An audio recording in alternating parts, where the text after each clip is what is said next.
인사합시다. 사랑하고 축복합니다. 사랑하고 축복합니다.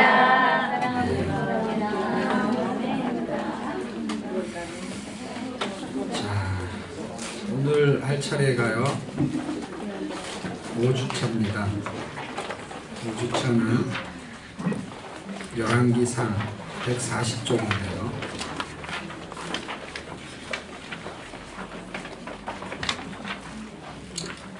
오늘이 무슨 날이죠? 오늘은 성경 읽기 좋은 날. 좀 소리를 좀 높여줄래요? 컵 하나만 갖다 주고요. 자, 이런 날은 뭘 해야 되냐면요, 서비스를 해야 돼요. 보너스를 해야 됩니다. 그래서 이렇게 성경 읽기 좋은 날 투표도 하고 성경도 읽고, 오늘 열왕기상하고 열왕기하 두 권의 책을 해야 되고요. 일단은 제가 보너스로 뭘 설명할 거냐면요, 열왕기상하의 역사가 흘러가는 거를 사람들이 되게 힘들어하고 어려워해요. 그거를 한 10분 정도 만에 그걸 뻥 뚫어낼 수 있는, 10분도 안 걸리는데 좀 기분이 좋으면 한 20분 정도 해줄 수도 있고요. 그래서 성경이 전혀 어렵지 않고, 성경은 여러 가지 구조로 되어 있는데 그 여러 가지 구조로 되어 있는 것을 어떤 목적을 가지고 있는데 사람들이 학습에다가 너무 신경을 쓰기 때문에 구조의 의미를 잘 몰라요. 그냥 무조건 외우는 거예요, 사람들이. 근데 그렇게 할 필요가 없어요. 왜냐하면 무조건 외우면은요, 무슨 열매를 맺는 줄 아세요? 무조건 잊어버려. 그런 거 뭐라 그러냐면 조건 없이 잊어버리는 거예요. 그래서 원리를 이해하셔야 돼요.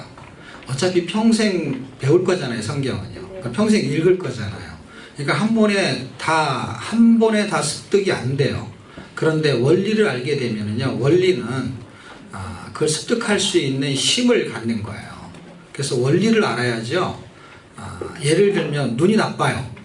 그러면은 멀리 있는 게 안 보여요. 그럼 어떻게 하면 되죠? 어떻게 알았어요? 그 가까이서 보면 돼요. 그런데 불편하잖아요. 왜 불편하냐면 저쪽으로 갔는데 또 이쪽 게 안 보이면 어떻게 해요? 또 와야 되잖아요. 그게 불편한 거예요. 근데 안경을 끼면은 되게 좋아요. 그 다음에 다초점을 끼면은 더 좋아요. 하나를 가지고 여러 개를 할 수 있어요. 이게 어떤 원리예요. 성경의 원리가 안경의 원리하고 같아요. 그러니까 안 보이는 거를 보려면 보이게 하는 안경을 끼는 거거든요. 그러니까 창세기서부터 요한계시록까지를 책별로 다 공부하는 게 아니고, 그런 책들이 어떤 유형으로 써졌는지를 원리를 아는 거예요. 그러면은 책들은 문학적으로 시대적으로 구분할 수가 있어요. 왜 그렇게 구분해 놨냐면 그런 구분이 가능하게 성경을 썼기 때문에. 쉽게 얘기하면 문학적이다 그러면 저의 모습을 딱 보세요. 이게 이제 예를 들면 우리 간사님이 설명한 이렇게 사람 그림이 있죠. 여기다가 사람 그림을 넣는지 혹시 아시는 분 있어요? 잘 없죠. 이게 하나의 원리예요. 원리 설명이에요. 그러니까 사람 그림이 들어있는데 왜 들어있냐면 제가 설명할 때 제가 사람이잖아요. 성경을 제 몸으로 설명한 거예요. 몸으로 설명한 거를 그린 거예요. 그린 건데 이렇게 그린 게 아니라 원래는 이렇게 그렸어요. 이렇게. 옛날에 보신 분 있을 거예요. 이렇게.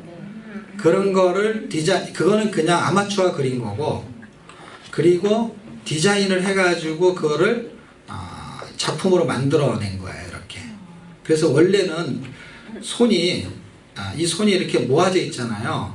원래는 왜 이렇게 돼 있냐면 이렇게 돼 있는 걸 제가 설명할 때 이렇게 설명하거든요. 이렇게.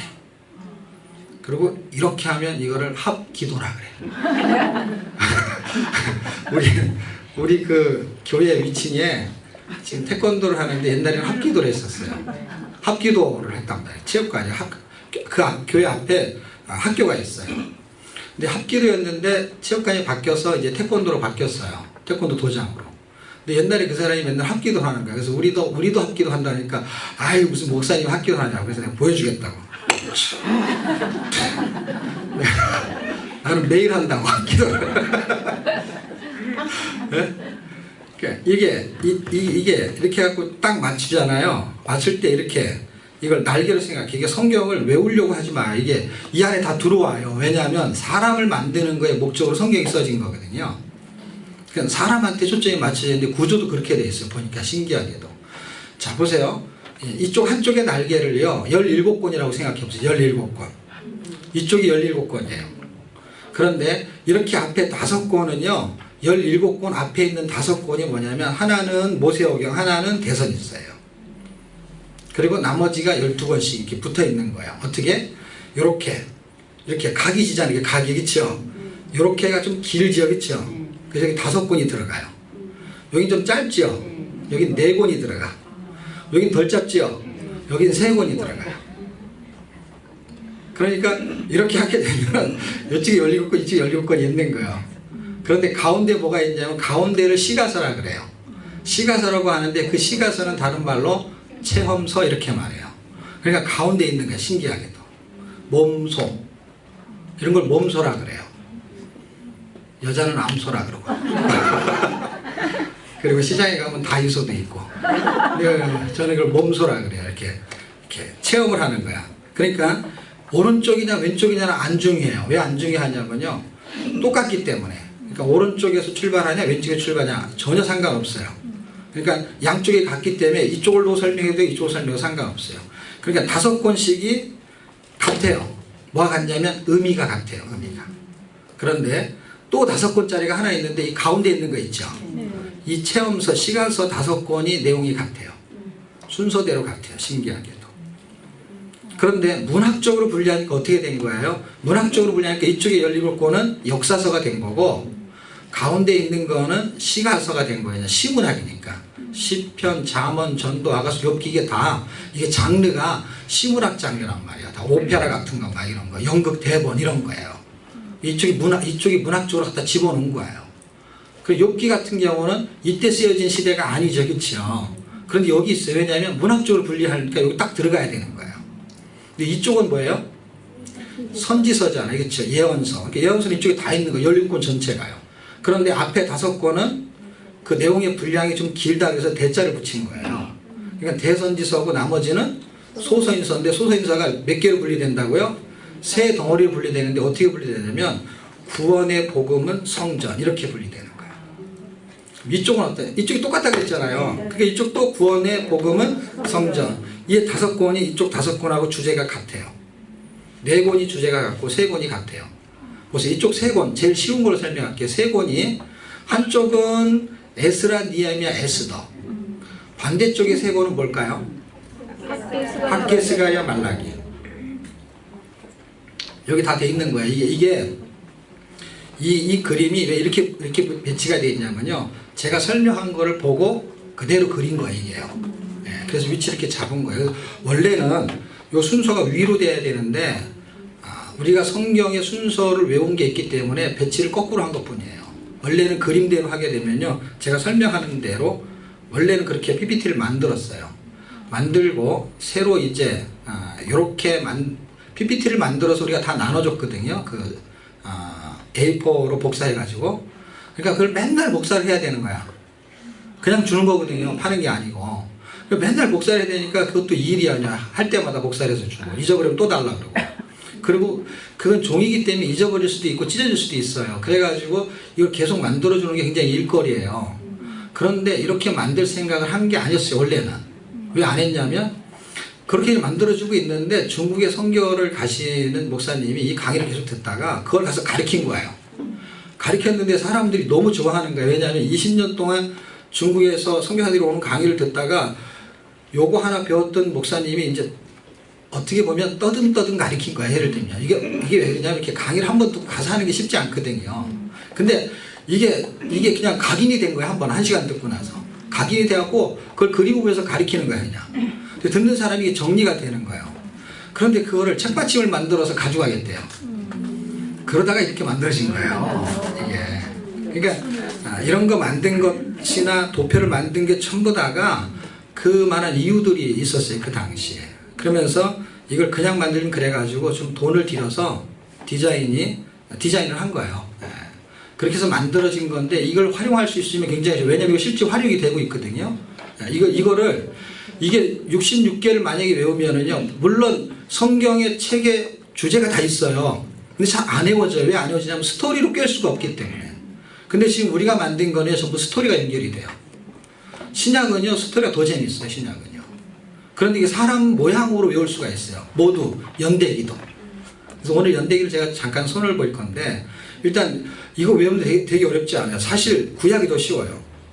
신약이 더 어려워요. 왜냐하면 구약은 이렇게 세 덩어리잖아요. 신약은 8덩어리예요. 8덩어리가 스토리가 흘러가요. 이렇게 4개, 이렇게 3개, 3개, 밑에 2개. 구원과 구원의 삶과 구원의 완성, 이런 주제로 흘러가는데요. 여기는 역사는 신학과 신앙으로 제가 설명을 하거든요. 그런데 여기서는 일단 우리가 좀 이렇게 뭐라 그럴까, 복습을 하거나 학습을 하기 위해서는 이 앞에 부분을 계속 반복해야 되거든요. 예를 들면 우리 간사님이 리뷰한 것처럼 성경은 하나님의 비밀로 그리스도의 생명이 사람에게 임마누엘 되어 하나님을 경외하는 신부로 살게 한다. 이게 5덩어리예요. 그래서 5개로 외워요. 전부 다 5개예요. 이게 5개가 기준을 잡아줘요. 모세오경, 대선지서, 시가서 5권, 그 다음에 이 구조도 5개예요. 성경은 하나님의 비밀이에요. 근데 그 하나님의 비밀은 뭔가 봤더니 그리스도예요. 그리스도도 비밀이 있는데 임마누엘이에요. 그 임마누엘이 뭘 하나 봤더니 우리를 하나님께 순종하게 만들기 위해서 우리 안에 들어온 거야. 알고 봤더니요. 목적 자체가요. 그냥 놀러 온 게 아니에요. 무슨 이유가 있는 거예요. 이 안에 들어온 게. 구원만 발생시키는 목적으로 들어온 게 아니고 구원을 발생시킬 때는 십자가 사건이 떠요. 그런데 그것을 믿으면 우리 안에 들어와요. 들어오는 거는 순종을 발생시키는 목적이에요. 그래서 2덩어리예요. 근데 이 2덩어리가 다 기적이, 어떤 기적이냐면 구원이 내가 스스로 못해요. 그래서 주님이 하세요. 근데 그걸 하나님이 하세요. 그러니까 사람이 못하는 일이에요. 구원을 하나님이 했어요. 십자가, 이게 기적이라 그래요. 그럼 그 다음에 우리가 하나님의 말씀대로 살아요. 살아야 되는데 우리가 스스로 살 수 있으면 그분이 우리 안에 들어올 필요가 없어요. 그러니까 임마누엘의 비밀은 사실은 그분이 주인이라는 거예요. 그러니까 주권을 행사해서 살게 하겠다는 거예요. 내가 거룩하니 너희도 거룩하라 할 때 거룩할 수 없어요. 왜냐하면 나처럼 거룩하라거든요. 사람 중에 제일 거룩한 사람이어도 하나님처럼 거룩은 안 되거든요. 그러니까 사람은 못하는 거예요. 뭘? 구원도, 구원의 삶도 못하는 거예요. 그런데 구원을 하나님 시켰어요.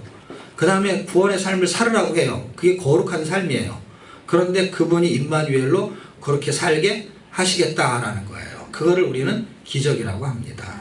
그러니까 기적은 양쪽에서 흘러가는 거예요. 어떻게 해요? 구원의 기적, 구원의 삶의 기적. 이걸 다 합쳐서 우리는 뭐라 그러냐면은 은혜라고 말합니다. 은혜. 은혜가 아니면 구원받을 수 없고 은혜가 아니면 순종하는 삶을 살아갈 수가 없는 것이죠. 그러면서 우리가 성경을 읽을 때 이 구조를 가지고 읽을 때 성경이 전혀 어렵지 않다는 거예요. 그러니까 어렵다는 건 어떤 거냐면 우리가 어렵다고 생각하는 것의 기준이 있어요. 그 기준이 뭐냐면 내가 생각하는 기준으로 성경이 해석이 돼야 되는 거예요. 여기는 왜 연대가 안 나오지? 이건 몇 년쯤의 얘기지? 그 다음에 저자는 왜 저런 식으로 말했지? 하는 것이 내 기준이거든요. 내 지식이거든요. 그런데 성경은 하나님이 쓰신 책으로 하나님의 생각이 담겨져 있는 것이에요. 하나님의 계획이 있고 하나님의 뜻이 있어요. 그 하나님의 방식을 우리가 전달받는 건데 우리가 전달받는 방식이 하나님의 방식하고 달라요. 그래서 이사야서 55장 8, 9절에는 뭐라고 써있냐면 너희의 생각과 내 생각은 다르다 이렇게 말하고 있어요. 생각이 다르기 때문에 알 수가 없는 것이죠. 이해가 안 되는 것이죠. 그러니까 하나님의 생각과 하나님의 기준으로 책을 쓰신 거거든요. 그러니까 사람하고는 약간 달라요. 이거를 깨달을 수 있는 지혜가 필요한데 그 지혜는 비밀이거든요. 하나님의 지혜고 하나님의 비밀이에요. 고린도서 1장에는 18절에 십자가의 도를 설명할 때 십자가의 도는 하나님의 지혜라고 표현했습니다. 그런데 사람들은 그거를 미련하다라고 표현했어요. 왜 그런 식으로 보관하냐는 거예요. 이게 바로 사람의 생각이에요. 우리 생각으로 하면은 그런 식으로 하면 예수를 안 믿을 것 같은데 우리가 믿었잖아요. 그게 기적인 거예요. 그런데 다른 사람한테 안 통할 것 같은데 통하거든요. 왜? 하나님이 통하게 할 때 통하는 것이지 우리가 통하게 하는 게 아니거든요. 그래서 세상의 지혜로는 하나님이 미련하게 했다는 거예요. 왜냐하면 세상의 지혜로는 하나님의 지혜를 따라갈 수가 없는 거예요. 어떤 지혜? 약간 이상하게 보이는 지혜. 그러니까 우리가 그 지혜를 따라서 살면 사람들이 뭐라 그러면 똑같은 말을 할지도 몰라요. 어떤 말? 저 사람들 좀 이상해. 좀 이상한 사람들 같아. 그래서 치과가 잘 되는 거예요. 이상한 사람들이 많아요 지금. 자, 어쨌든 이상한 소리 하는 거 말고 보너스를 해야죠. 보너스. 자, 일단은 구약의 39권을 이해할 때 큰 주제를 잡아야 되는데, 제가 큰 주제는 우리 간사님도 설명했고, 성경은 결론이 있어요. 결론은 하나님을 경외하는 삶을 살게 만드는 거예요. 신명기 4장 10절 나중에 꼭 읽어보세요. 6장 6절 4절 읽어보세요. 하나님이 사람을 이 땅에 만들어 놓고 세상 사는 날 동안이라고 썼어요. 그러면 죽기 전까지예요. 죽기 전까지 하나님이 그 사람을 만들어 놓고 교육을 시키겠대요. 그리고 다 모으라고 해요. 모세한테 다 모아놓고 뭐라 그러냐면, 내가 너를 사람을 만든 거니까 하나님이 사람을 만들어 놓고 세상 사는 날 동안 나 경외함을 배우게 할 것이다. 그러니까 그걸 가르치겠다는 거예요. 하나님이요. 전도서 12장 13절에는 뭐라고 쓰였냐면, 마지막 장 마지막 절이에요. 거기가 뭐라고 쓰였냐면, 이걸 다 들었지 않느냐 해놓고 쓰는 말이 뭐냐면, 하나님을 경외하는 것이 사람의 본분이다 이렇게 써놨어요. 사람이 이 땅에 태어나서 본분이 뭐냐면 하나님을 경외하는 거야. 알고 봤더니 집 짓고 시집가고 장가가고 결혼하고 이런 게 아니고, 그거는 본분이 아닌 다른 것이죠. 본분이 있다는 거예요. 하나님을 경외하면서 그 일을 하는 거예요. 그러니까 하나님을 경외하게 하는 거를 가르치겠다는 거예요. 언제부터 언제까지? 죽을 때까지. 그거를 누구한테 가르치라고 했냐면 자녀들에게 가르치라고. 4장 10절 6장은 당연히 쉐마 이스라엘은 잘 아실 거고요. 4장 10절만 몰라요 사람들이. 그게 더 중요한데 6장만 딜답하는 거예요. 왜냐하면 그 한 절로 게임이 끝나거든요. 그게 쉐마 이스라엘, 들으라요. listen이란 그 들으라 이스라엘에 뭐가 포함되어 있냐면요, 이게 obey, listen, 듣는다. 예를 들면 듣는다에는요 obey가 포함되어 있어요. 라틴어에는요. 그러니까 듣는다라는 건 어떤 말이냐면 이런 거잖아요. 옆에 있는 사람하고 아니면 여러분 자녀에게 뭘 얘기를 자꾸 해. 얘기를 막 얘기하는데 걔가 막 듣기 싫어해. 근데 귀는 들어 지금. 듣기 싫어해. 그럼 뭐라 그러는지 아세요? 야, 내 말 좀 들어봐. 내 말 좀 들어봐. 지금 듣고 있잖아요. 근데 내 말 좀 들어봐가 뭐예요? 그냥 귀로 들으란 얘기가 아니라 내 말을 좀 들어보라고. 누가 이렇게 지금 말하는 거예요? 하나님이 지금 내 말 좀 들어보라고 하는데 안 들어요. 신학교 가면 신학자 공부만 하고 교회 온 목사님 설교만 듣고 성경은 안 읽어. 그러니까 하나님은 자꾸 내 말 좀 들어보라는 거예요. 그래서 들으라 이스라엘 이렇게 말하는 거예요. 들으라에는 뭐가 포함되어 있다고요? 오베이가 포함되어 있어요. 내 말 좀 들어봐 라는 건 뭐야? 내 말대로 좀 해봐 이 말이거든요. 그런데 그 말을 다른 말로는 이스라엘 백성이 당신의 말씀을 청종하지 않았다 이렇게 써 있어요. 귀는 들었지만 듣지 않았다라는 거예요. 그러니까 순종하지 않았다는 거, 오베이를 하지 않았다는 거예요. 그건 뭐예요? 리스닝을 하는 게 아니고 히어링을 한 거예요. 히어링. 의미를 듣지 않는 거예요. 그냥 소리만 들은 거예요. 소리만. 귀머거리가 아니니까 소리는 듣는데 그 말의 의미를 듣지 않은 거예요. 그러니까 순종하지 않는 것이죠. 그게 우리말에도 있는 거야. 우리말이 뭐예요? 내 말 좀 들어봐. 똑같은 말이에요. 그 말이에요. 이 말이. 거기에 그 의미, 글자에는 그런 의미가 담겨져 있거든요. 진짜로요. 그래서 의미가 비슷한 거예요. 이해가 되는 게 이해가. 언어를 잘 사용하면요. 자, 이런 구조를, 결론의 구조를 가지고 있으면서 과정이 흘러가는 건데, 성경에는 구조가 몇 가지가 있는데 아주 간단해요. 아주 간단한 구조를 이해하시면 되는데, 일단은 성경의 66권 중에 우리가 지금 공부하는 것이라도 좀 스토리로 외울 수 있다면 이 성경의 어떤 부분을 읽을 때 굉장히 도움이 됩니다. 왜냐하면 우리가 평생 배워도 66권의 주제를 잘 모르거든요. 왜냐하면 또 알아도 잘 안 외워지거든요. 근데 스토리는요 기억할 수 있거든요. 흐름이 있거든요. 큰 구조는 간단해요. 구원, 구원의 삶, 구원의 완성을 구원이라고 해요. 그런데 그런 패턴으로 흘러가요. 패턴으로. 왜냐하면 하나님이, 결론은 우리를 하나님을 경외하게 만들겠다라는 거니까, 경외한다는 거는 구원의 삶에 해당이 되는 거예요. 다른 말로 하면 순종에 해당이 되는 거예요. 결국에는 그거예요. 하나님 다 알고 나면 순종하라는 얘기예요. 순종시키겠다는 거예요. 그러니까 그 흐름과 패턴이 있는 거예요. 자, 그러면 모세오경을 한번 해볼게요. 모세오경이 5권이에요. 이렇게 5권인데 한번 따라해 보실래요? 거기도 있지만 이게 따라하면은요 자기가 외워지는 거예요. 자, 창세기, 구원의 복음은 여자의 후손, 출애굽기, 구원의 방법은 어린 양 성전, 레위기, 구원의 기준은 제사법, 거룩법, 민수기, 구원의 내용은 교회 생활, 구원의 삶,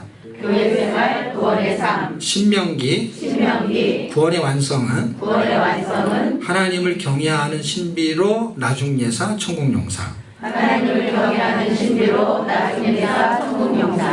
자, 이 스토리만 간단히 얘기할게요. 이게 스토리를 정리한 거야.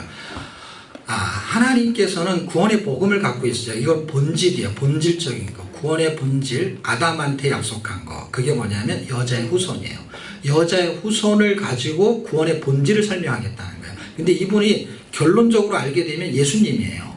그런데 이 그리스를 통해 가지고 생명나무의 실과를 따먹을 수 있는 길을 열겠다는 거예요. 이게.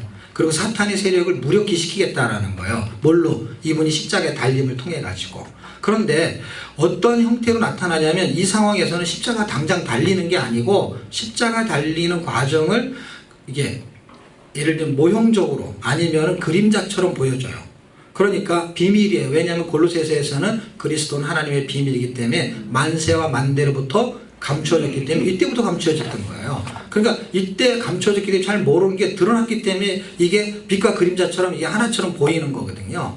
그러니까 하나님께서 약속하신 그 아담에게 약속하신 그 여자의 후손 예수 그리스도가 어떻게 구원하는지에 대한 방법을 어디다 썼냐면 출애굽기에다 썼어요. 출애굽기가 구원의 방법을 설명하는 건데 어떻게 구원하십니까? 방법이 어린 양으로 구원한다는 거예요. 그리고 성전으로. 그래서 주제가 출애굽기는 큰 주제가 어린 양과 성전이에요. 그리고 세 번째, 그게 어떤 기준에서 그렇게 형성이 되는 겁니까?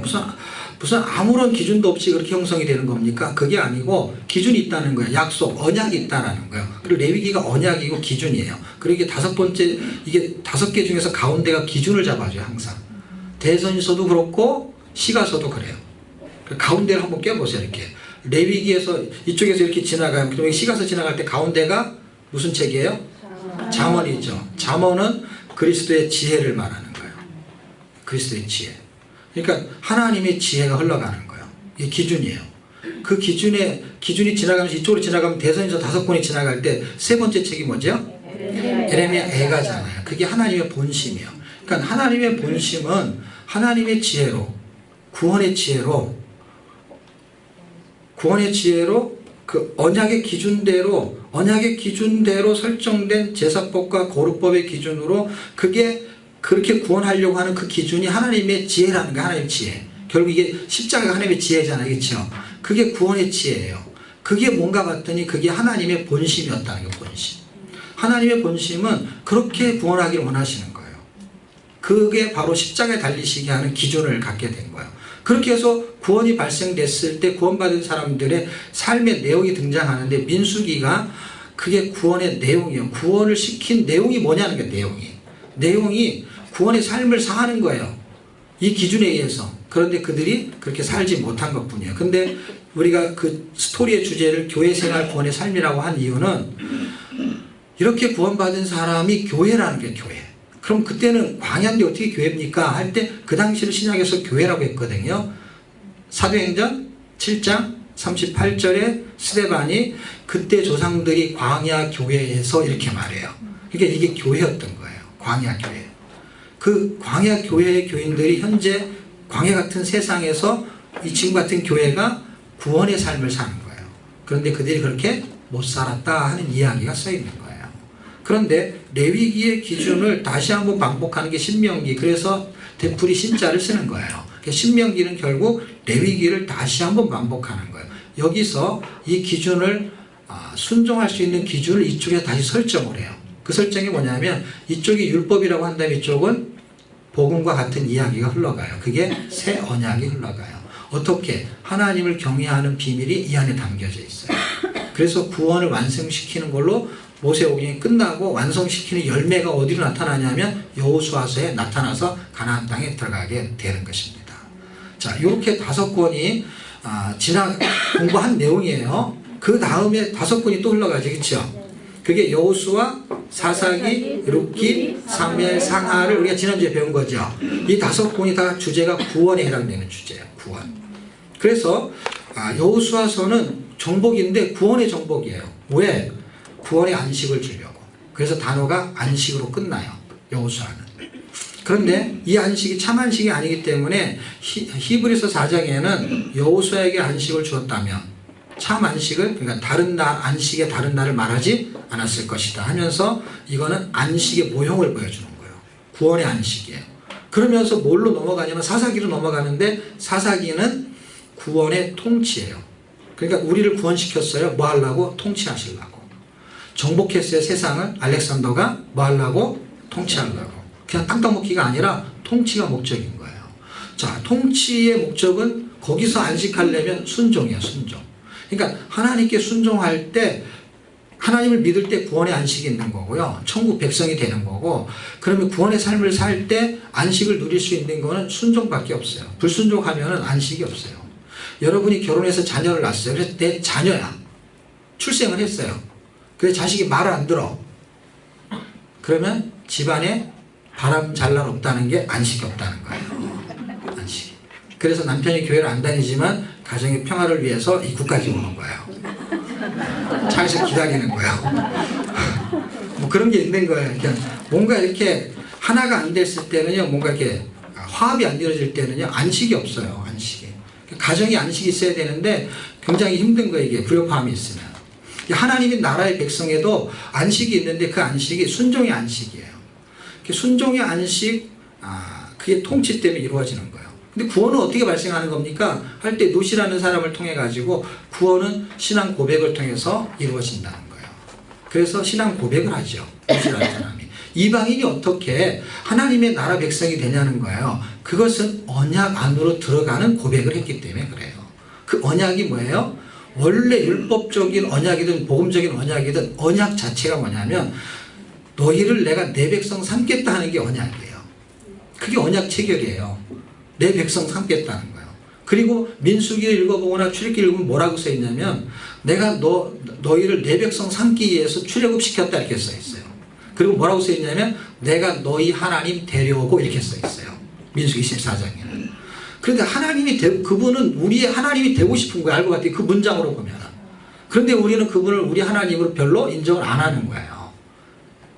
그러니까 그분이 되고 싶대잖아요. 뭐가? 나의 하나님이.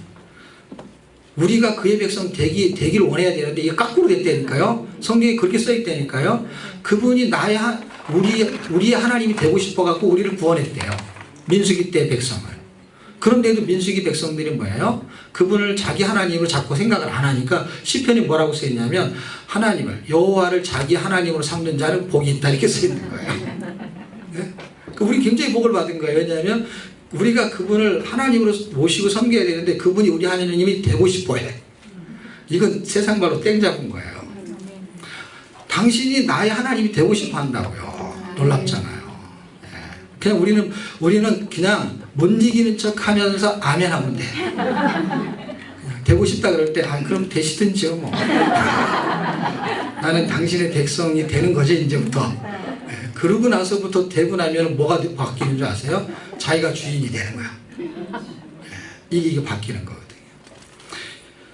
언약 안으로 들어가는 신앙 고백에 룻은 그 고백을 한 거예요. 그 고백을 한 거에 열매를 뭐로 보냐면 보아스를 만나 보아스.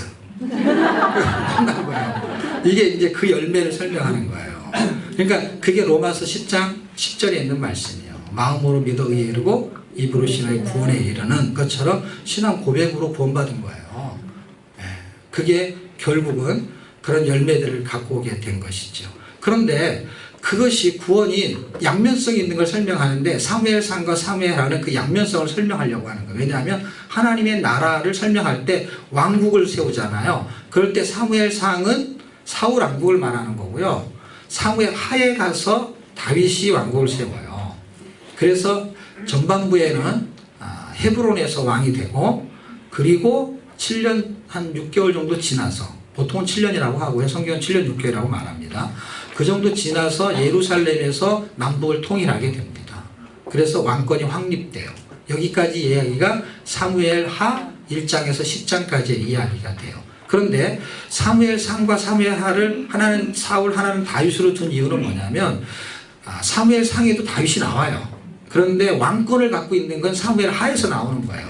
그렇기 때문에 다윗이 사무엘 상에 있든 하에 있든 상관없어요. 왜냐하면 책으로 구분할 땐 그렇고 두 사람은 같이 있었어요. 사무엘 상에서도. 근데 사울의 생각과 다윗의 생각이 달라요. 왜냐하면 생각이 마음이거든요. 마음으로 믿어 의에 이르는데 사울은 누구 생각을 하냐면 자기 생각을 해요. 자기 생각을. 그런데 다윗은 자기 생각이 있음에도 불구하고 하나님의 말씀을 자기 생각처럼 말해요. 이게 뭘 결정지은 거냐면 구원의 길과 멸망의 길을 갈라놓는 것이죠. 갈림길이 있을 때 어떤 길로 갈라지느냐 할 때 마음에서 나오는 거로 갈라져요. 그래서 잠언에는 더욱 지킬 만한 거를 지켜야 되는데 돈을 지키고 자녀를 지키고 이런 것도 굉장히 중요한데 뭘 지키냐? 마음을 지켜야 하는 거예요. 왜냐하면 생명이 거기서 나온다는 거예요. 생명이요. 그리고 그 마음에서 갈라지는데 마음이 생각인데 생각이 달라요. 그렇게 갈라지고 이제 우리가 오늘 볼 내용이 이제 여기에 해당되는 거예요. 두 번째. 구원은 그렇게 해서 양면성을 갖고 있어요. 그리고 구원으로 들어가는 거는 신앙 고백으로 들어간 거예요. 돈으로 들어간 것도 아니고 그렇죠? 그랬을 때 하나님 우리를 구원하시면 어떤 형태가 나오냐면 우리에게 구원의 안식을 주려는 거고 또 하나는 통치의 안식, 다시 말하면 순종의 안식. 하나님 우리를 구원해서 순종을 통해서 우리가 편안하게 살기를 원하시는 거예요. 우리가 하나님 말씀대로 안 살 때 마음이 불편한 거거든요. 그러니까 하나님 말씀대로 살면 살아낼 수 있거든요. 민수기에 보면은 13장, 14장, 15장에 보면은 12정탐꾼의 사건이 그 석장에 주요하게 등장하게 됩니다. 12정탐꾼이 들어갔다가 나오는데 한 40일 걸려요. 그렇게 나와가지고 10명과 2명이 말하는 게 달라요. 10명은 뭐라 그러냐면 보니까 저쪽은 안악자손이 있는 거예요. 안악자손은 나중에 골리앗 같은 세력을 말하는 거예요. 기골이 장대한 거예요. 그리고 철병가가 있었다는 얘기를 했잖아요. 그러니까 무기도 화력이 굉장한 거예요. 전쟁을 하게 되면 질 것 같았어요. 그래서 뭐라 그랬냐면 우리는 그들에 비하면 메뚜기 같고 우리가 싸우면 질 것 같다. 그래서 절대로 들어가면 안 된다. 이렇게 말했어요. 그런데 두 사람만 그들은 우리의 밥이다 이렇게 말했어요.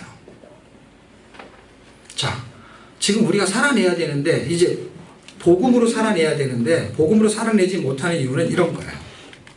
제가 신학교에서 강의를 하는데요. 학생들한테 질문을 했어요. 화요일날 강의하니까 어저께 오전에 주간, 야간 또 두 타입을 하면서 강의를 하면서 질문을 던졌어요. 자, 이제 내일 시험을 볼 건데 오늘 문제를 내겠습니다. 그런데 문제를 내는데 제가 문제와 정답을 알려주겠습니다. 그래서 사지선당, 주관식이 아니고 객관식. 1번의 정답은 1, 2번의 정답은 2, 3번의 정답은 3, 4번의 정답은 4 이렇게 5번의 정답은 1 이런 식으로. 그럼 1, 2, 3, 4, 1, 2, 3, 4 이렇게 쓰면 되는 거예요. 그렇죠? 이렇게 10문제를 내고 이제 내일 시험을 보면 여러분 몇 점 받을 수 있습니까? 라고 물어봤어요. 그 사람들이 뭐라고 대답할게요? 어디 갔어요? 정말로 그렇게 말했어요. 학생들이. 자기들 100점 받을 자신 있대. 그래서 내가 이야 대단하다. 어떻게 100점을 맞을 수 있냐. 그랬더니 답을 가르쳐줬잖아 이렇게 하는 거예요. 그런데 답을 가르쳐줬는데 왜 빵점을 맞는 사람이 10명이나 나왔다. 이거 어떻게 된 거냐. 답을 가르쳐줬는데 하나님이 저들은 너희들의 밥이야. 그러니까 들어가서 그거를 취해. 내가 그걸 다 이기게 할 테니까 이게 정답을 가르쳐 준 거야 안 가르쳐 준 거야? 정답대로 됐어요 안 됐어요?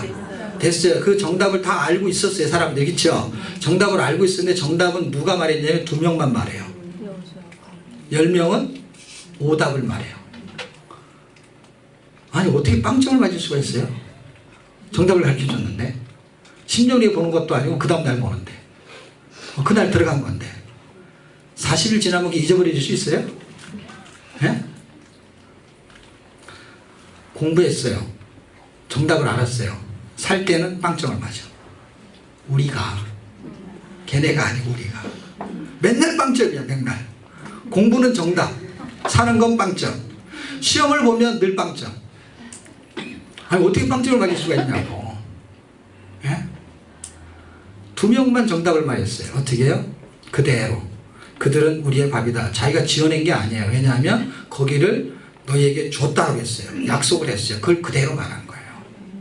그런데 그들은 거꾸로 말해요. 우리가 밥이다 이렇게 말했어요.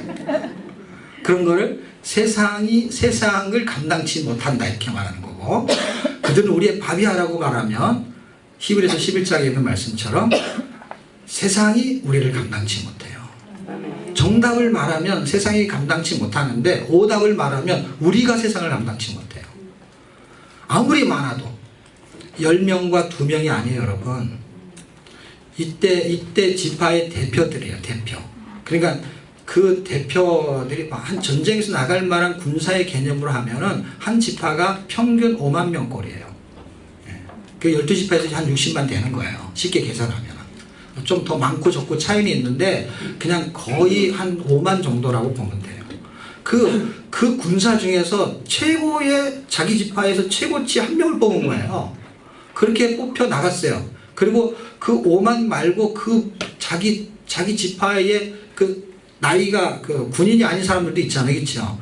이런 사람들까지도 다 누구 편을 드냐면 10명이 말한 거에 편을 드는 거예요. 당연히 자기 지파의 대표니까 편을 들 수 있죠. 그런데 두 지파가 있잖아요. 여호수아 갈렙. 그 사람들은 누구 편 들었을 것 같아요? 여호수아 갈렙 지파. 자기 지파에서 대표로 뽑은 사람이 와가지고 설명했을 거 아니에요. 자기 지파한테 가서도. 그렇게 설명을 했으면 그렇지, 우리가 너를 대표로 뽑았으니까 네 말이 맞지. 그리고 그렇지, 주님이 그렇게 말했지. 정답이 그게 맞지. 그렇게 해가지고 그 편에 들어줬을 것 같아요? 아닐 것 같아요. 안 들어줬다니까요. 10대 2가 아니에요. 여러분. 60만 대 2예요. 10명 중에 2명이, 12명 중에 2명이 그렇게 말했지만 이 지파 사람도 이 사람 말을 안 들어줬다는 거예요.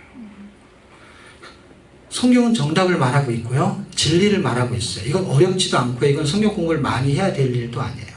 그냥 간단해요. 왜냐하면 이거는 거의 율법적인 거예요. 그러니까 명문화되어 있고 기록되어 있어요. 어려운 게 아니에요. 1번의 정답은 1, 그럼 그냥 이렇게 정해져 있는 거예요. 그런데 정답은 엄청 공부를 해요. 그런데 답을 쓰면 이상하게 틀린 답을 쓰는 거야. 그걸 뭐라고 말해야 되나. 그냥 이상하다고 말하는 게 좋겠죠. 그 치과가 잘 되는 거야. 참 이상해. 2명만 그 이야기를 하는 거야. 뭘 믿었냐면 이거는 지식의 개념이 아니라 믿음의 개념이다. 정답을 믿느냐 안 믿느냐예요. 정답을 아냐 모르냐가 아니라 정답을 모르는 사람도 있어요. 근데 정말 하나님이 우리 정답을 알았어요. 예수 믿으면 구원. 그리고 그 말씀대로 사는 게 복. 하나님을 자기 하나님으로 섬기는 자, 삼는 자가 복. 그렇게 써 있어요, 성경이. 엄청난 복이에요. 그런데 그건 복도 아니야. 왜냐? 그렇지만 돈이 있어야 돼요. 그래야 복이야. 그렇지만 박사학위를 따야 돼. 그게 복이야. 그러니까 그건 별로 중요하지가 않아요. 예수 믿는 게 얼마나 복인지를 이걸 느낄 수가 없는 거예요. 왜냐하면 다 오답을 쓰니까. 오남이라 그래야 되나? 하여튼 이게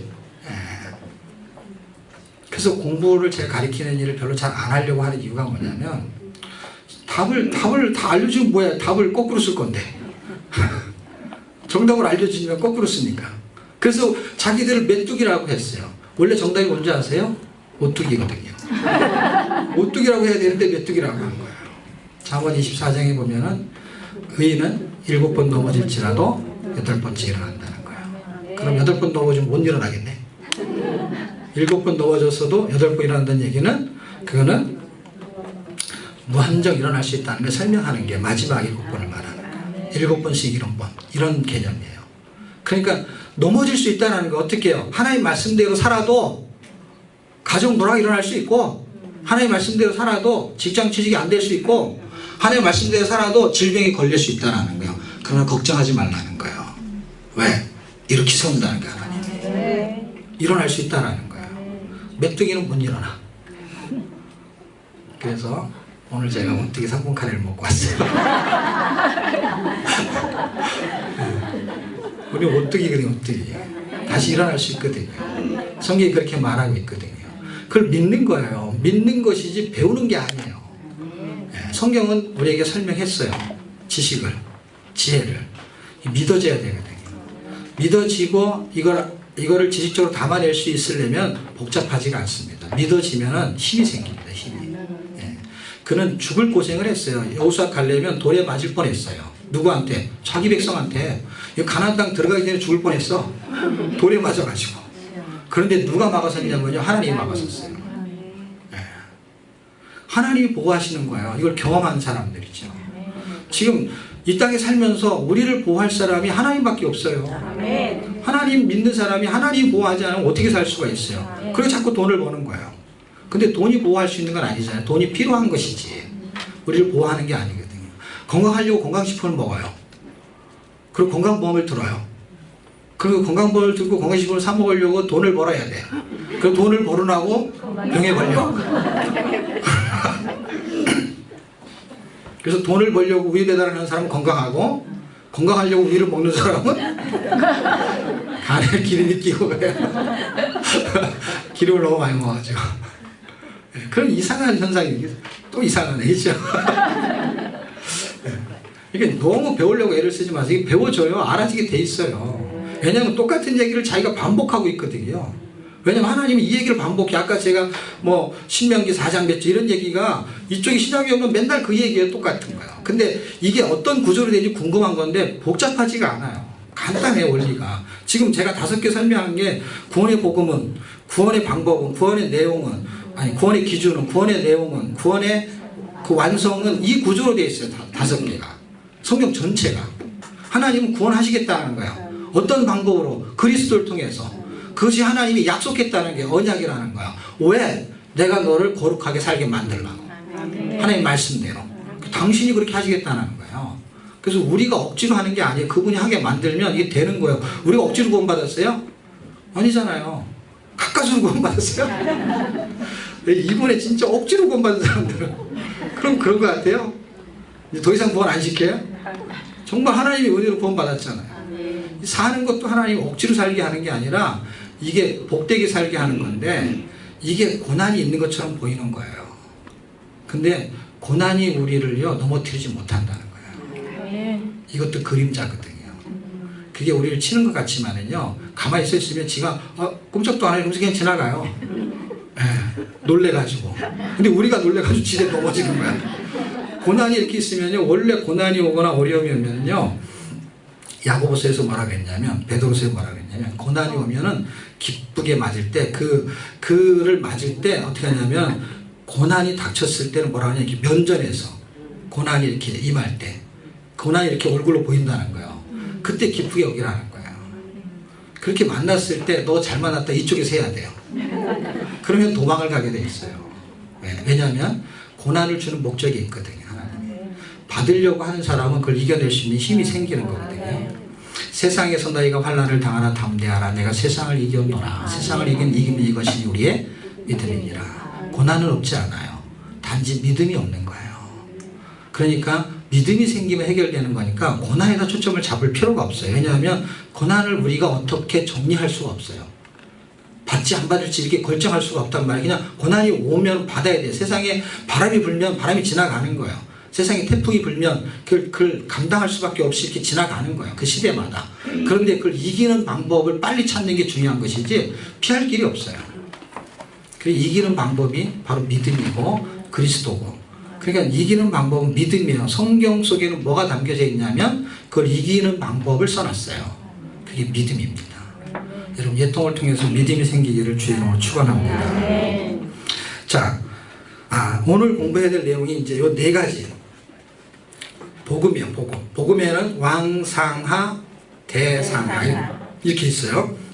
그런데 복음에는 양면성이 있어요. 어떤 양면성이 있냐면 그리스도의 복음이 뜨잖아요. 십자가의 복음이 뜨잖아요. 그러면 다 구원받는 게 아니잖아요. 예수를 안 믿는 사람은 구원받지 못하잖아요. 그렇죠? 그러니까 복음에는 어떤 양면성이 있냐면 구원과 심판이 있는 거예요. 동전의 양면성처럼. 그래서 열왕기 상하는요 복음에 해당되는 거예요. 심판에 해당되는 내용이고요. 역대 상하는요 회복, 구원에 해당되는 내용이에요. 그러니까 이 네 권은 복음이요, 복음. 그래서 열왕기 상은 선지자적인 관점에서 설명을 하는 거라면 역대 상하는 제사적인 관점에서 설명을 하는 거예요. 그래서 제가 이렇게 결론을 잡은 게 뭐냐면 왕정시대 이렇게 쭉 흘러가다가 나라가 둘로 분열되는 게 열왕기 상에 나와요. 그리고 이제 열왕기 하러 가다가 17장쯤에서 이제 북이스라엘이 멸망하고 그리고 이제 25장에 가면은 이제 586년에 남유다도 바빌론 멸망을 당해요. 그래서 멸망으로 끝나요. 자, 복음을 설명할 때 하나님의 말씀대로 살지 않는 어떤 기준은 심판의 개념을 정리할 수가 있어요. 그래서 왕상은 심판으로 분열이 돼요. 그런데 열왕기 하는 멸망으로 포로 잡혀가요. 다 포로 잡혀가는 거예요. 그런데 구원의 시나리오는 어떻게 되냐면 이걸 회복시키는 거거든요.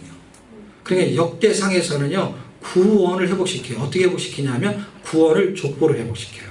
그래서 족보에 들어가게 하는 거예요. 그래서 룻도 족보에 들어가고 라합도 족보에 들어가고 다말도 족보에 들어가고 그 다음에 또 누가 있죠?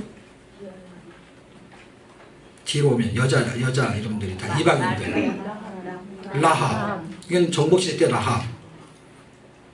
그렇죠? 그 다음에 사사시대 때는 룻. 그 다음에 창세기 때 족장시대 때는 다말. 한 명이 더 있는데 나중에 한번 찾아보세요. 누군가. 마리아는 이방인은 아니지만 이제 마리아도 있고요. 그 사이에 또 있죠. 한 명이 더 있는 것 같은데. 자, 일단은 여자들이 여자분들이 굉장히 대단해요. 자매들이요. 그런데 이방인이 그 족보에 들어갔다라는 설명을 하고 싶은 거예요. 족보를 통해서 뭘 설명하냐면 구원을 지금 설명하는 거거든요. 그래서 아브라함과 다윗의 자손 예수 그리스도의 세계라가 족보예요. 족보. 계보, 족보, 세계 똑같은 말이에요. 그러니까 어떻게 우리가 하나님의 그 나라의 족보에 들어갈 수 있냐는 거예요. 누구하고 결혼하면 되냐면 그리스도하고 결혼하면 되는 거거든요. 그래서 족보로 연결시켜요. 그래서 족보로 연결시키는 것이 역대상이에요. 그런데 이 완전한 회복은 뭘로 이루어지냐면 개혁으로 이루어져요. 그래서 회복은 개혁으로 성취돼요. 그래서 구원의 족보, 회복의 개혁이에요. 그래서 역대 상하는 회복하게 만드는 거예요. 자, 오늘 우리가 이 복음에 해당되는 내용 중에 열왕기 상하를 하게 되는데 열왕기 상하를 사람들이 힘들어하는 게 뭐냐면 소선지서의 책들이 열왕기 상하에 어디에 막 낑겨 들어가서 왔다 갔다 하는 걸 배우죠. 이놈을 되게 힘들어하는 게 있죠. 그래서 지금은 이 구약의 주제를 간단하게 살펴본 거고요. 자, 이번에는 이 병목 구간이 있어요. 이렇게 도표가 있는데 이 도표 중에 이 삼각형이 어디에 해당되는 거냐면요. 열왕기 상하 중에 선지서가 낑겨 들어가는 이야기예요. 요거를 지금 제가 보너스로 해드리려고 하는 거예요. 자, 이 내용이 호세아서부터 말라기까지가 소선지서 12권이잖아요. 12권의 이름은 다 외우시죠? 네, 그 정도는 되죠. 그렇죠? 자, 12권의 이름을 순서대로만 외우면 전혀 문제없이 이 병목공화를 통과할 수가 있어요. 그런데 여태까지 그 연대기를 공부하면서 왜 어려웠냐면 성경을 순서대로 놓고 연대를 공부하는 게 아니라 연대를 세워놓고 성경책을 들었다 나왔다 하는데 우리가 외웠던 순서가 있잖아요. 성경을. 그놈이 헷갈리게 왔다 갔다 하니까 정신이 하나도 없는 거예요. 그런데 전혀 복잡하지 않아요. 자, 보세요. 12권의 책 중에서요. 삼각형 중에 이 삼각형 안에 12권이 들어있어요. 5권, 4권, 3권 이렇게 들어있어요. 자, 보세요. 아까 제가 설명했죠. 자, 이게 대선이 있었다. 그러면 대선에서 5권이 있죠. 그 다음에 구원의 복음은 성전이라고 그랬죠. 근데 몇 권이라고 했죠? 처음에는 5권. 그 다음에는 4권, 3권. 삼각형이 5권, 3권, 아니 4권, 3권 이 삼각형이에요. 그러니까 주제가 어떻게 돼요? 첫 번째 삼각형은 구원의 복음은 성전. 그래서 맨 밑에 있는 이 삼각형 맨 밑에 있는 거는 무슨 책이에요? 학계, 스가랴, 말라기 이렇게 3권이 있잖아요. 자, 그러니까 이렇게 생각하면서 삼각형을 생각하면 되는 거예요. 이게 역사 속에서 어떻게 들어가냐만 생각하면 돼. 그럼 이 순서대로 하는 걸 기억하면서 삼각형도 동시에 기억할 수가 있어요. 왜냐하면 이렇게 나눠진 거에 삼각형을 만들었으니까 기억하기가 좋잖아요. 그런데 이거는 연대순이 아니고 문학적인 거고 요거는 연대순인데 전혀 안 헷갈려요. 왜냐하면 이 순서대로 그냥 기억하면서 연대만 집어넣으면 돼요. 연대는 모르면 보면 돼. 외울 필요도 없어요. 네. 아니면 여기다 적어도 되고요. 왜냐면 이게 별로 중요한 게 아니거든요. 그리고 왕 이름은요 한 3명만 외우면 돼요. 전혀 문제가 없어요. 그런데 뭐를 기준으로 잡아야 되냐면 성경을 기준으로 잡아야만 절대 안 헷갈려요. 그러니까 성경을 텍스트로 놓고 연대든지 인명이든지 성경에서 지나가야 돼요. 그래 안 잊어버린단 말이에요. 그러니까 삼각형 3개 이렇게 된 3개 구조가 다 순서잖아요. 그렇죠? 순서를 전혀 뒤박지 않으면서 연대를 동시에 외울 수가 있는데 원리 하나만 깨달으면 돼요. 원리 하나만. 원리가 뭐냐면 신명기 17장의 원리예요. 신명기 17장. 자, 신명기 17장이면 지금 우리가 왕정시대 들어가는 거잖아요. 열왕기 상하를 할 차례잖아요. 지금 그렇죠? 열왕기 상하를 할 차례를 한 번에 먹을 수 있는 거는 지금 주변적인 제 설명하는 걸 이해하시면은 이 안에 들어가는 건 어차피 밤새도록 해도 다 못할 내용이 많아요. 그런데 이 안에 들어가는 진입하는 데 진입로를 확보해야 돼요. 그러면 그냥 뻥 뚫어서 지나갈 수가 있단 말이에요. 그러니까 옛날에는 건물을 지을 때 그냥 막 건물 짓다가 도로 만들고 해갖고 막 복잡하잖아요, 이게. 근데 신도시 건축할 때는 도로, 학교 이런 부지를 다 만들어 놓고 집을 딱 바닥바닥에 짓잖아요. 그럼 교통정리가 잘 되잖아요. 지금 그걸 하는 거예요, 지금 제가. 그러니까 막 아무거나 막 주워 들으면은요, 복잡해지는 거 얘기예요. 그러니까 지금 제가 설명한 거는 지금 도로를 닦는 게 도로를 닦으면 이렇게 쭉 지나가면 역대상하를 그냥 쭉 지나가는데 하나도 안 복잡해요. 우리가 생각하는 건 왕이 많이 나오고 그리고 남북이 섞여 나오니까 그럼 남북이 섞여 나온다는 얘기는 약 한쪽 북쪽 남쪽을 합치면 약 40일만 가까이 돼요. 그 40일이 적은 게 아니에요. 그렇죠? 그럼 이름이 비슷해갖고 그놈이 북쪽이 남쪽이 헷갈릴 때가 많아요. 그러니까 마지막 왕 19대 북이스라엘 19대 마지막 왕 이름이 뭐죠? 호자로 시작하는데 아자로 끝나. 네, 그런데 그놈이 또 선지자로 있잖아요. 그러니까 이게 왕인지 선지자인지 이름이 같잖아요. 그것만 같은 줄 아세요? 북쪽에 요람이라는 왕이 있어요. 그 왕이 원래는 여호람이에요. 그 남쪽에 5대 왕이 여호람이에요. 그리고 거의 같은 시대에 살았어요. 그러니까 그쪽을 요람이라고 한 거예요. 아하시아는 그쪽만 있는 게 아니라 이쪽도 있어요. 이름이 똑같아요. 그것도 왕 이름이. 그럼 얼마나 헷갈리겠어요, 이게요.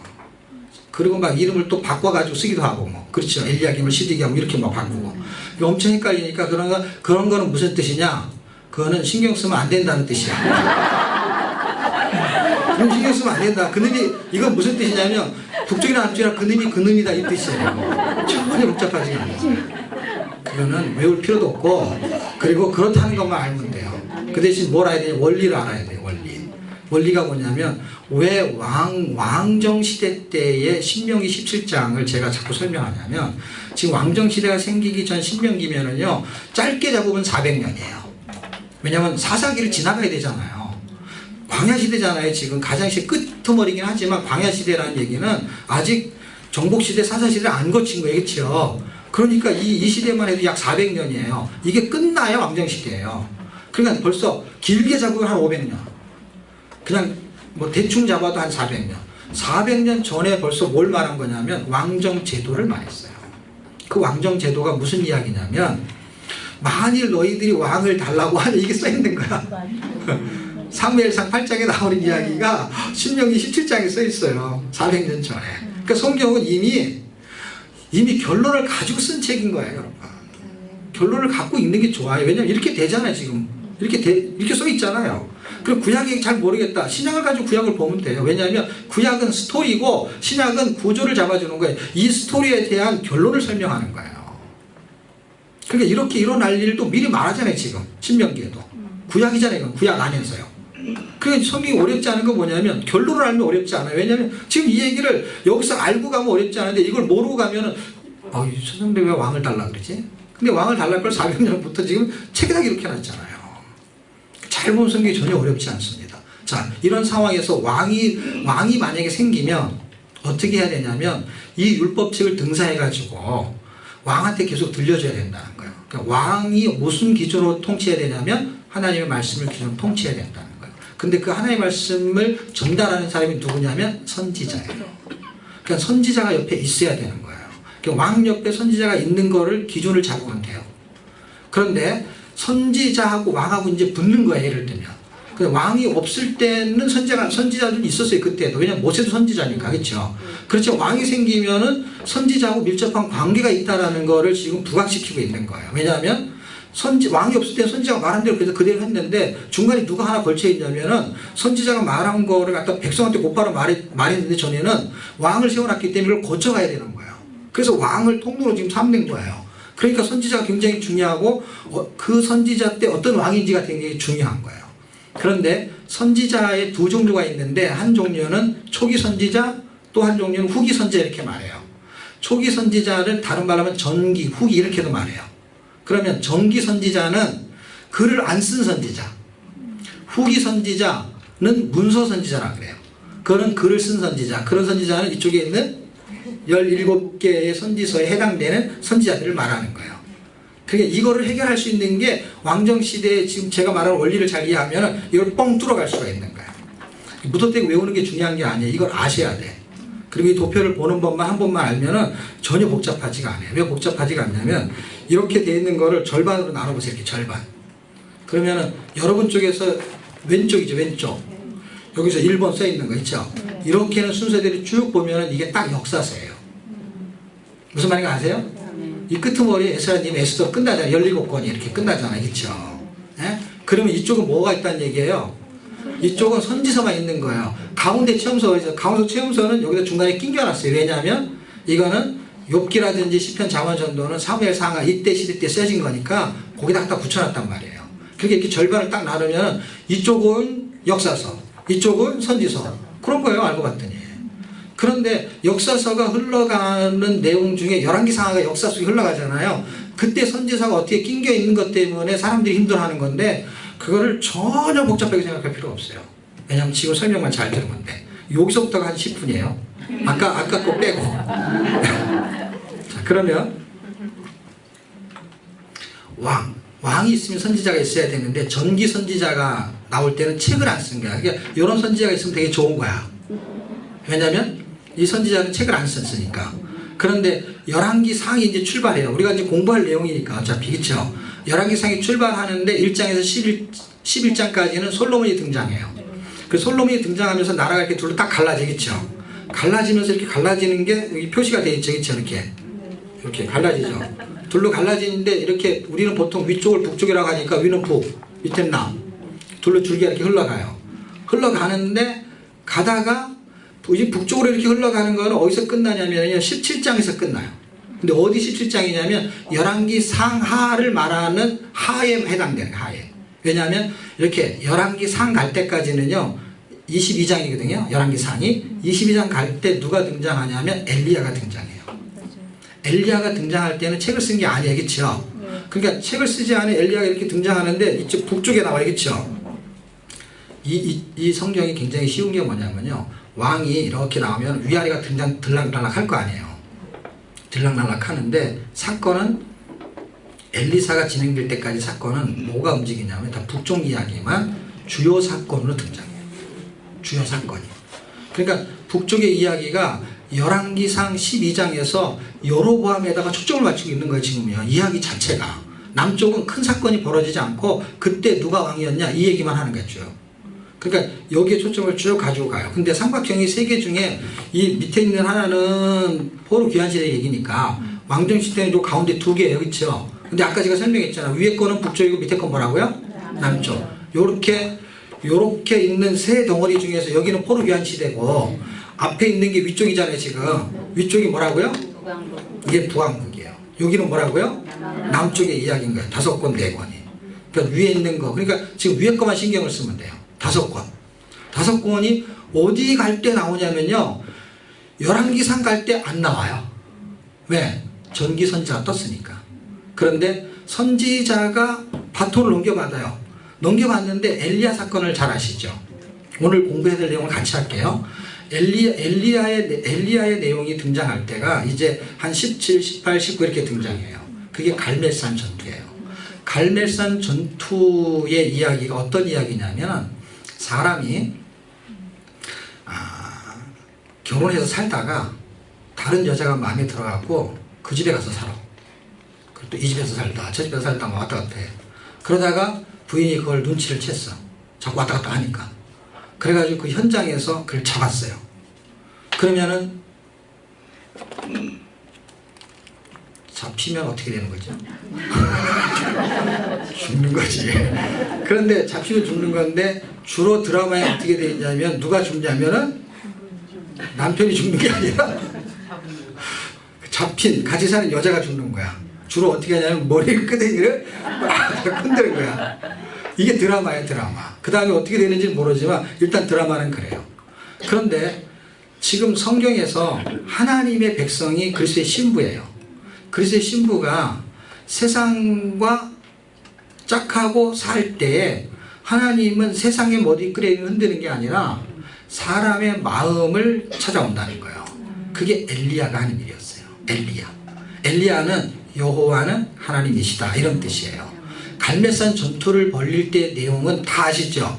그 내용이 그 바알과 아세라의 선지자 450명과 400명 합쳐서 850대 1의 전쟁을 벌리는 거예요. 근데 그 전쟁이 벌어지는 배경이 뭐냐면 하늘에서 비가 안 오는데 한 7년 동안 비가 안 와요. 이게 다 이거 지금 곡식이나 뭔지 이게 나와 물이라든지 없어요. 곡식이 자라잖아요. 거의 다 이거는 굶어 죽게 생겼어요. 농사가 안 되잖아요. 물만 없는 게 아니라 먹을 것도 없어지는 거예요. 이 죽게 생긴 상황에서 지금 아합은 바알의 대표성을 띠고 있는 게 아합이에요. 그 바알이 결국 하나님의 역할을 하고 있었던 거예요. 그러니까 이 전쟁을 벌일 때 먹고 사는 게 누구 때문에 먹고 사는 거냐고 생각하냐면 그 당시에 바알 때문에 먹고 산다고 생각했던 거예요. 다신이거든요. 풍요의 신이거든요. 그러니까 바알이 너희의 하나님이면 바알을 섬기고 여호와가 하나님이면 하나님을 섬겨라라고 누가 얘기하냐면 엘리야가 얘기해요. 그런데 그 백성들이 다리를 양쪽으로 쫙 뻗치고 있으면서요 꿈쩍도 하지 않아요. 그걸 뭘로 표현하냐면 그들이 머뭇머뭇거렸다. 머뭇거렸다는 뭐예요? 양다리를 걸치고 있는 거예요. 우리하고 비슷하죠. 정답은 아는데 양다리를 걸치고 있어. 그러니까 발을 못 빼는 거야. 왜냐하면 이게 세상에 붙어야 살 것 같은데 이걸 빠지면 죽을 것 같은 거야. 그러니까 이걸 어디다 놓아야 될지를 모르는 거야. 내가 지금 먹고 살아야 되는데 이게 지금 어떻게 될지를 모르는 거예요. 아주 진퇴양난인 거죠. 근데 거기다 대고 막 엘리야가 호통을 치는 거야. 둘 중에 하나를 선택하라는 거야. 근데도 선택을 안 해요. 아무리 설교를 해도 끔찍도 안 해. 그냥 앉아 있는 거야. 그냥. 그런데 결론을 내죠. 하나님이. 하늘에서 불이 내려서 이 번제단을 태우면 그게 진짜 하나님인 걸로 결정하자 이렇게 얘기를 한 거예요. 그래서 둘이 이제 경쟁적으로 이제 이게 전쟁이죠. 했는데 하늘에서 불이 이쪽은 안 내리고 예를 들면 엘리야의 하나님이 하늘에서 불을 내리는 거예요. 그 게임이 승리가 되고 이겼을 때에 백성들이 뭐라 그랬냐면 여호와는 하나님이시다. 여호와는 하나님이시다. 이제 발을 뺀 거예요. 그렇죠? 그래서 850명이 다 죽게 되는 거죠. 그런 사건이 벌어졌을 때에 19장쯤에 가면 노뎀나무에서 이제 늘어져 가지고 이제 나 혼자 살다가는 너무너무 자기 혼자서 이게 동역자도 없이 나 혼자만 남아가지고 하나님의 일하는 게 너무 힘든 거예요. 그래서 이제 나 혼자 남았다고 하니까 하나님이 뭐라 그러시냐면 너 말고도 7,000명이 더 있으니까 걱정하지 말라는 거예요. 그러면서 너가 해야 될 일들을 너만 하는 게 아니라 후계자를 세워야 되는데 그게 엘리사예요. 엘리사 다음에는 엘리오 이렇게 7,000명이 있는 거예요. 7,000명이. 그래서 4로 끝나는 거예요. 엘리사, 엘리오. 우리가 계산하기 좋게 아라비아 숫자로. 그런데 그런 와중에 하나님이 아람 왕 하사엘을 기름을 부어가지고 왕으로 삼으라는 거예요. 다른 나라 임금을 삼으라. 그 사람 아직 임금도 아니야. 그런데 그 사람 임금을 삼으라는 거야. 기름을 부라는 거야. 하나님이 모든 나라의 왕이에요. 남이 나라 왕도 자기가 세워. 하나님이 자기 선지자를 보내가지고. 그리고 그 다음에 북이스라엘의 에후는 왕이 아니야 아직. 에후가 왕이 아닌데 에후는 그냥 군대 장수였어요. 근데 거기다 대고 기름을 부라는 거야. 그리고 왕으로 세우라는 거야. 그리고 그 다음에는 엘리사에게 기름을 부어서 너를 후계자로 삼아라 하면서 하시는 말씀이 뭐냐면 하사엘의 칼은 피할 자는 에후의 칼을 받을 것이요 에후의 칼을 피한 자는 엘리사의 칼을 받을 것이다. 누가? 아합의 계열의 씨들이 전부 다. 그것이 이제 열왕기 하까지 넘어가가지고요 전쟁이 벌어지는데 어떤 전쟁이 벌어지냐면 시의 전쟁이 벌어져요. 시의 전쟁이 벌어지는데 언제 끝나냐면 지금 열왕기 상이잖아요. 열왕기 상인데 열왕기 상에서부터 조짐이 일어나기 시작하는 거예요. 왜냐하면 하사엘이 아람 왕으로 해가지고 어디를 침공하냐면 북이스라엘하고 싸우는데 뭐하고 싸우는 거냐면요 아합의 겨울하고 싸우는 거 알고 봤더니요. 왜냐하면 아합의 시를 멸절하려고 세운 거거든요. 그래서 이게 10장에 가서야 끝나요. 그래서 북쪽에 있는 아합의 계열들은 에후가 다 죽여요. 선지자들을 한 군데 다 몰아놓고 사당에다 몰아놓고. 그런데 전쟁이 끝나지 않아요. 11장으로 가게 되면은요 아달랴가 거기서 북쪽에서 내려와요. 요람하고 결혼해가지고요. 그리고 자기의 어떻게 보면은 손자들이잖아요. 손자들 다 죽여요. 다 죽이고 자기가 6대 왕을 합니다. 아달랴가. 근데 누가 살아났냐면 요아스가 살아남죠. 지금 전쟁이 벌어지는데 지금 10장까지 왔어요. 어디요? 열왕기 하 10장까지 오면서 이 이야기가 전개되는 걸 알고 왔대요. 전부 다 시의 전쟁이고요. 그리고 하나님은 사람들이 세상에 빼앗긴 마음을 뺏어오는 전쟁을 하는 거예요. 그 누구를 보내서? 엘리야 같은 사람을 보내서. 그런데 그 엘리야가 그 일을 하는 거를 누가 확증하냐면 말라기가 확증을 해요. 그래서 말라기에는 사자를 보내는데 어떤 사자를 보내냐? 엘리야 같은 선지자를 보낸다는 거예요. 그 뒤에는 언약의 사자가 오는데 그건 그리스도예요. 그런데 하나님이 자기 종을 보내는데 엘리야를 보낸대요. 근데 그 엘리야가 요한이잖아요. 그렇죠? 근데 그가 무슨 일을 하냐면 마음을 돌이키게 하는 일을 하잖아요. 그러니까 엘리야 사역이 뭐예요? 마음을 돌이키게 하는 사역이에요. 그리고 열왕기상 18장에는 뭐라고 쓰여있냐면 하나님은 주가 되시고 그러니까 주인이고 창조주고 그리고 나는 당신의 종이고 그리고 우리는 당신이 하는 일을 지금 맡아서 하고 있습니다. 그리고 당신이 하시는 일은 뭐냐면 사람들의 마음을 돌이키는 일을 하십니다. 하고 나서 하늘에서 비가 내려 하늘에서 불이 내린 거거든요. 그런데 이와 똑같은 사역을 누가 하냐면 바울이 했죠. 고린도후서 4장에서. 그래서 하나님이 주가 되시고 우리가 너희의 종이 되고 그리고 하나님은 마음의 빛을 우리 가운데 비추셔가지고 하나님을 알게 하신다라는 거예요. 마음을 돌이키게 하는 것입니다. 세상을 변화시키는 게 아니고요. 환경을 변화시키는 게 아니라 내 마음을 변화시키는 거 알고 봤더니 남편이 바깥으로 나가면은요 그 여인 하나 잡으면 해결되는 게 아니라 그 여인 말고 다른 여인 또 있어. 또 있어. 그러니까 다른 사람을 잡으면 안 되고 누구를 잡아야 되냐면 그 남편의 마음을 잡아야 되는 거예요. 근데 이게 성경적이에요. 왜냐하면 성경은 우리가 밖에서 야고보서 4장 4절 세상을 사랑하면 하나님과 간음한 것이라고 해요. 그랬을 때 하나님은 뭘 하시냐면 우리의 마음을 돌이키는 일을 한다는 거예요. 어떻게? 하나님의 말씀으로 내가 너를 그래도 사랑한다. 그 호세와 고멜 사건이 그런 거거든요. 계속 고멜만 데리고 오는 거예요.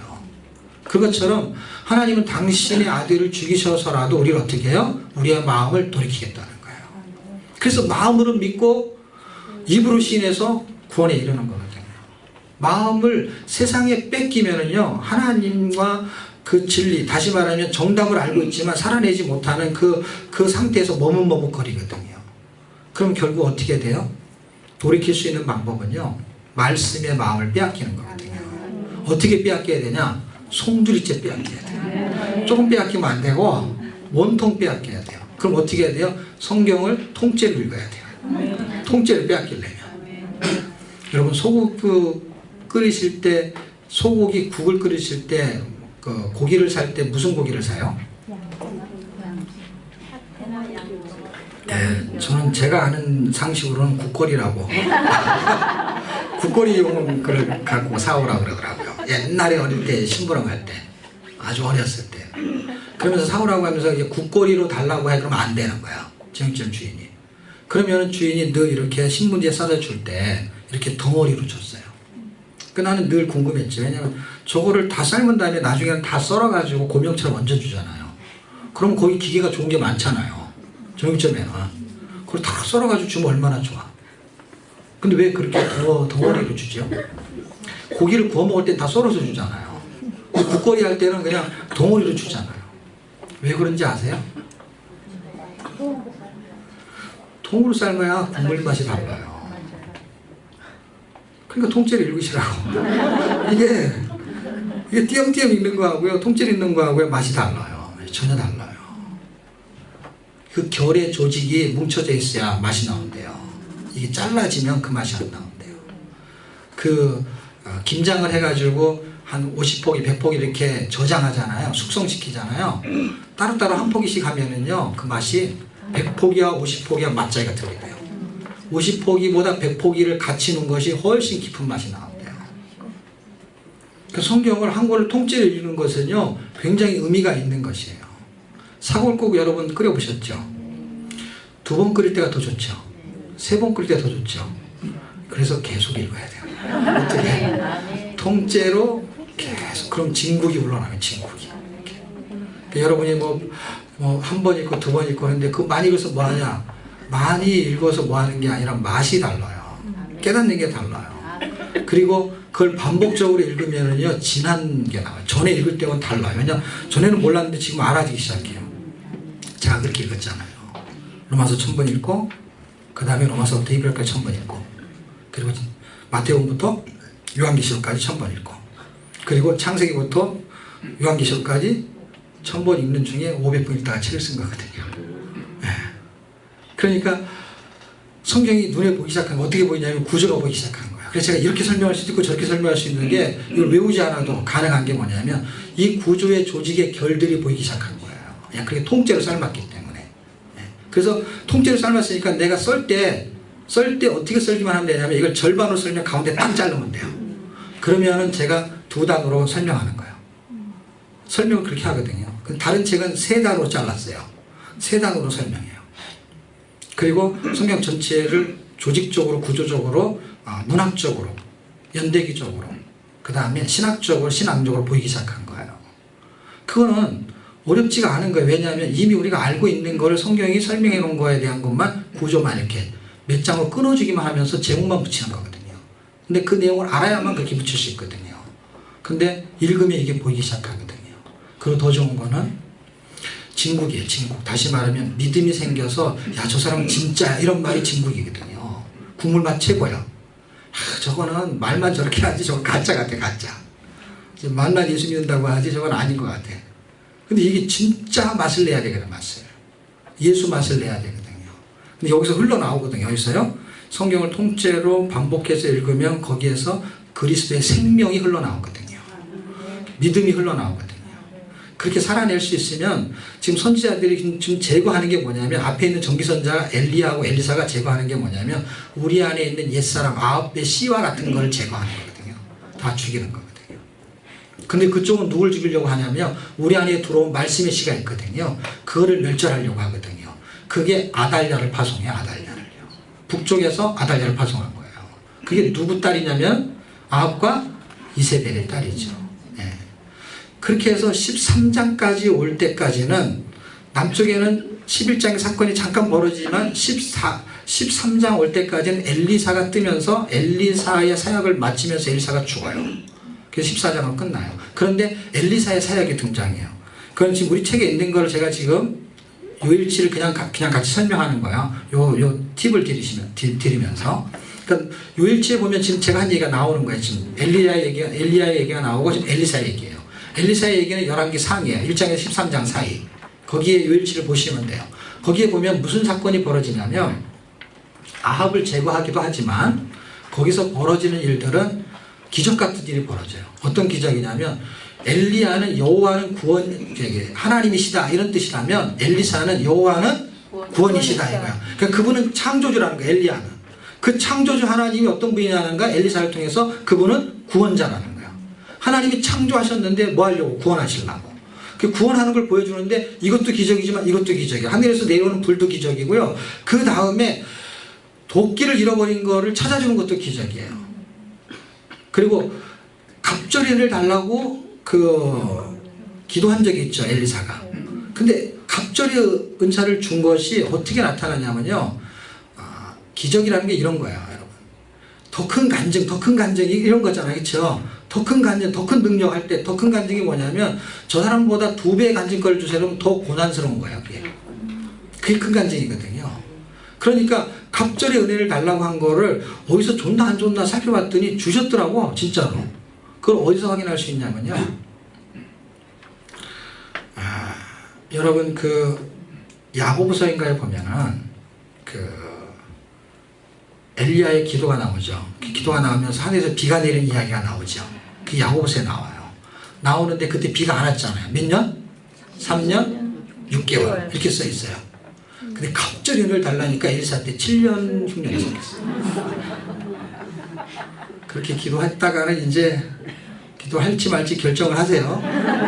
7년 동안. 왜냐하면 7년을 이겨낼 수 있는 능력이 그게 갑절의 능력이거든요. 갑절의 능력. 그리고 기적도 나타나요. 어떤 기적? 그렇게 힘드니까 힘든 일만 생겨. 자기 주변에는. 그러니까 7년 동안 기근이 있으니까 생각해 보세요. 먹을 게 없잖아요. 선지자가 이거를 해결해야 되는 거예요. 선지자가. 그게 갑절의 능력이죠. 어려운 것을 해결해야 되니까. 2배는 어려운 거예요. 기간도 2배예요. 그 다음에 나타나는 사건도 2배예요. 먹을 게 없어요. 그래서 산에 가갖고 이런 나무를 뜯어가지고 그래갖고 나무를 끓여가지고 먹는데 그 산야초에 독이 들어있던 것 같아요. 그래서 그걸 먹고 사람들이 막 배탈이 나거나 막 죽으려고 해요. 그럼 우리 같으면 어떻게 해요? 그냥 버리면 되지. 이걸 독을 어떻게 먹어요? 또 산에 가서 뜯어오면 되는데. 근데 이게 먹을 게 없으니까 이거라도 먹어야 되는 거예요. 그걸 갖고 와가지고 또 얘기를 하네. 엘리사한테. 이게 지금 갑절의 은혜예요. 지금 갑절의 은혜. 그럼 어떻게 해요? 밀가루 같은 걸 뿌리는 거야. 조금. 근데 독이 없어져요. 밀가루만 있으면 돼. 독이 없어져. 뭐 이제 기숙사를 건축해야 되는데요. 도끼가 필요해서 나무를 잘라야 도끼가 필요해서 나무를 빌려서 도끼를 자르는 게 아니라 도끼를 빌려서 나무를 잘라. 그런데 이 도끼가 굉장히 비싼 거야. 그러니까 한 달에 1-2개밖에 없을 정도로 그걸 빌려갖고 왔는데 탁 하다가 물에 퐁당 빠져버렸어요. 그럼 건지면 되는데 건져 찾을 수가 없으니까 찾아온 거예요. 또 그러면 사람들이 그물을 던지든지 물을 퍼내든지 해야 되는데 그렇게 하는 게 아니라 이번엔 또 나뭇가지 하나를 집어 던지니까 나뭇가지가 물에 빠지면 나뭇가지 어떻게 뜨죠 물에. 그런데 도끼가 물에 뜨는 거야. 이거가 지금 성경이 그런 얘기를 하고 있어요. 성경이 지금 1장에서요 열왕기상 1장에서 7장까지는 맨 그 얘기야. 수냄 여인 사건. 그 다음에 자기 남편이 신학생이었는데 전도사생을 조금 하다가 목사 안수도 못 받고 죽었대. 그래갖고 자기가 지금 살인비도 못 받고 이게 지금 살기가 형편이 없어가지고 너무너무 힘들대. 그래서 이제 기름 한 병 있는 거 먹고 죽으려고 한다는 거야. 그래서 그 기름 한 병이 있는 게 이게 전 재산이라는 거야. 그래서 그릇을 다 밀려오라 그래갖고 이렇게 따르면 계속 나오는 거야. 아휴, 그게 휘발렸으면 주유소를 할 뻔했어요. 아니 기름이 계속 나오는 거야. 아니 이게 무슨 도화책도 아니고 금도끼 은도끼만 도끼 얘기도 맨 그런 얘기. 무슨 밀가루 뿌리면 막 독이 없어지고, 에? 보리떡 몇 개 가지고 막 한 100명이 먹고 5병의 기적하고 똑같은 게 나오는 거예요. 지금 예수님의 사역을 얘기하는 거예요. 나하만 장군이 와가지고 예를 들면은 문둥병에 걸렸는데요. 그냥 물 몇 번만 씻으면 하면은 문둥병이 없어지는 거예요. 근데 그 물이 더러운 거야. 나하만이 보기에. 그래서 자기 다메섹에 가면 더 좋은 강이 있다는 거야. 거기가 씻겠다는 거야. 그러니까 그를 데리고 온 사람이 누구냐면은 그때 아람 전쟁에서 잡혀갔던 여종 하나가 데리고 온 거거든요. 우리 동네에 가면은 아주 용한 사람이 있는데 가면 이 문제를 해결할 수 있다고. 그런데 7번 씻으라고 하는데 안 씻고 돌아가겠다는 거야. 그러니까 이 여종이 뭐라 그랬냐면 아니 그거 왜 못 씻냐고. 나만 주면은 문둥병 나만 준다면 그걸 더러운 물이라도 씻어야지. 그래서 이름이 나아만이 됐다. 나아만 전달. 그런 일들이 물르신데 문득이 어떻게 없어지냐고요. 지금 나오는 이야기를 읽어보면은 다 전체가 다 상식적인 이야기가 하나도 없어요. 그런데 제가 이걸 글을 쓰면서 너무 웃기는 거야. 이걸 어떻게 구속사로 해석을 해야 될지 아주 머리가 너무너무 아픈 거야 이게. 근데 이게 갑절의 은혜죠. 왜냐면 이게 갑절의 은혜잖아요 원래요. 갑절의 은혜가 딱 깨달아지면서 이야, 이건 기적이다. 그러면서 이 문제가 풀렸어요. 하나님이 이 하신 일은 기적인 거예요. 어떤 기적이냐면 구원의 삶이 기적인 거예요. 우리가 사는 게 기적인 거예요. 하나님은 우리에게 뭘 요구하시냐면 기적을 요구하는 거 알 것 같거든요. 원수를 사랑하라. 이게 기적인 거 알 것 같거든요. 맨정신에 상식으로 할 수 있는 일이 아닌 거예요. 구원이 기적인 건 알겠어요. 그런데 우리가 살 때는 상식적으로 살아야 되는데 성경대로 살면 다 이상한 사람 되는 거야. 바보 멍청이가 되든지 아니면은 이게 너무 이상한 거예요. 원수를 사랑한다는 이 단어 하나를 실천할 수가 없는 거예요. 결국 성경이 말하는 거는 구원의 삶, 여호와는 하나님이시다. 여호와는 구원이시다. 구원의 삶을 사는 것이 기적인 거예요. 그 기적적인 삶을 하나님이 일으키시겠다는 거야. 그러니까 사람이 하면 상식이고 하나님이 하면 기적인 거예요. 근데 우리가 할 수 없는 일이기 때문에 기적인 거예요. 그러니까 그게 우리가 할 일이 아닌 거야. 알고 봤더니 이때 깨달아지기 시작한 거야. 아, 이거는 하나님이 나를 통해서 하시겠다는 거지 우리 보고 하라는 게 아닌 거구나. 여러분, 레위기 11장 45절에 보면은 내가 거룩하니 너희도 거룩하라 이렇게 써 있어요. 근데 그 이야기가 12장 이후에서 쭉 지나가잖아요. 뒤로 갈수록 뭐라고 써 있냐면요, 우리한테 분명히 말했어요. 뭐라고? 너 거룩하게 살으라고. 그런데 뒤로 가면 뭐라고 써 있는지 아세요? 나는 너희를 거룩하게 하는 여호와니라 이렇게 써 있어요. 그러니까 우리 보고 거룩하게 살고 원수를 사랑하라고 한 말 맞아요. 그런데 우린 못해요. 그런데 너는 거룩해라 이 말이에요. 그런데 나는 너를 거룩하게 하는 여호와니라 이렇게 써 있어요. 그 말은 뭐예요? 나는 네가 원수를 용서하게끔 하는 여호와니라 이런 말인 거예요. 하나님 우리에게 기적을 일으키겠다는 거예요. 그건 당신이 하겠다는 거예요. 근데 그분이 하시겠다는 거를 우리가 착각하는 거 뭘로? 우리가 할 수 있는 일인지를. 근데 그분이 하시기 때문에 우리한테 나타나는 거예요.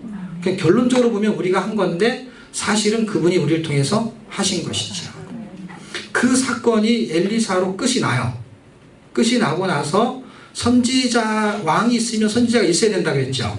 그런데 13장에 죽었으니까 누군가 나와야 되죠. 엘리 5가 나오든지 엘리 6이 나오든지 나와야 되잖아요. 그렇죠? 그런데 열왕기하 14장 25절 읽어보면 선지자가 한 명이 나오는데 요나라는 선지자가 나옵니다. 요나 선지자가 나오면서 이제 첫 번째 삼각형이 뜨기 시작하는 거예요. 자 보세요. 13장으로 끝나고 이제는 후기 선지자가 등장하기 시작하는 거예요. 문 선지자가 등장하는데 언제? 14장부터. 그러니까 북쪽에서 나오는 선지자의 5명 중에 3명이 북쪽 선지자인데요. 2명은 돼지꼬리가 펴 있죠. 돼지꼬리.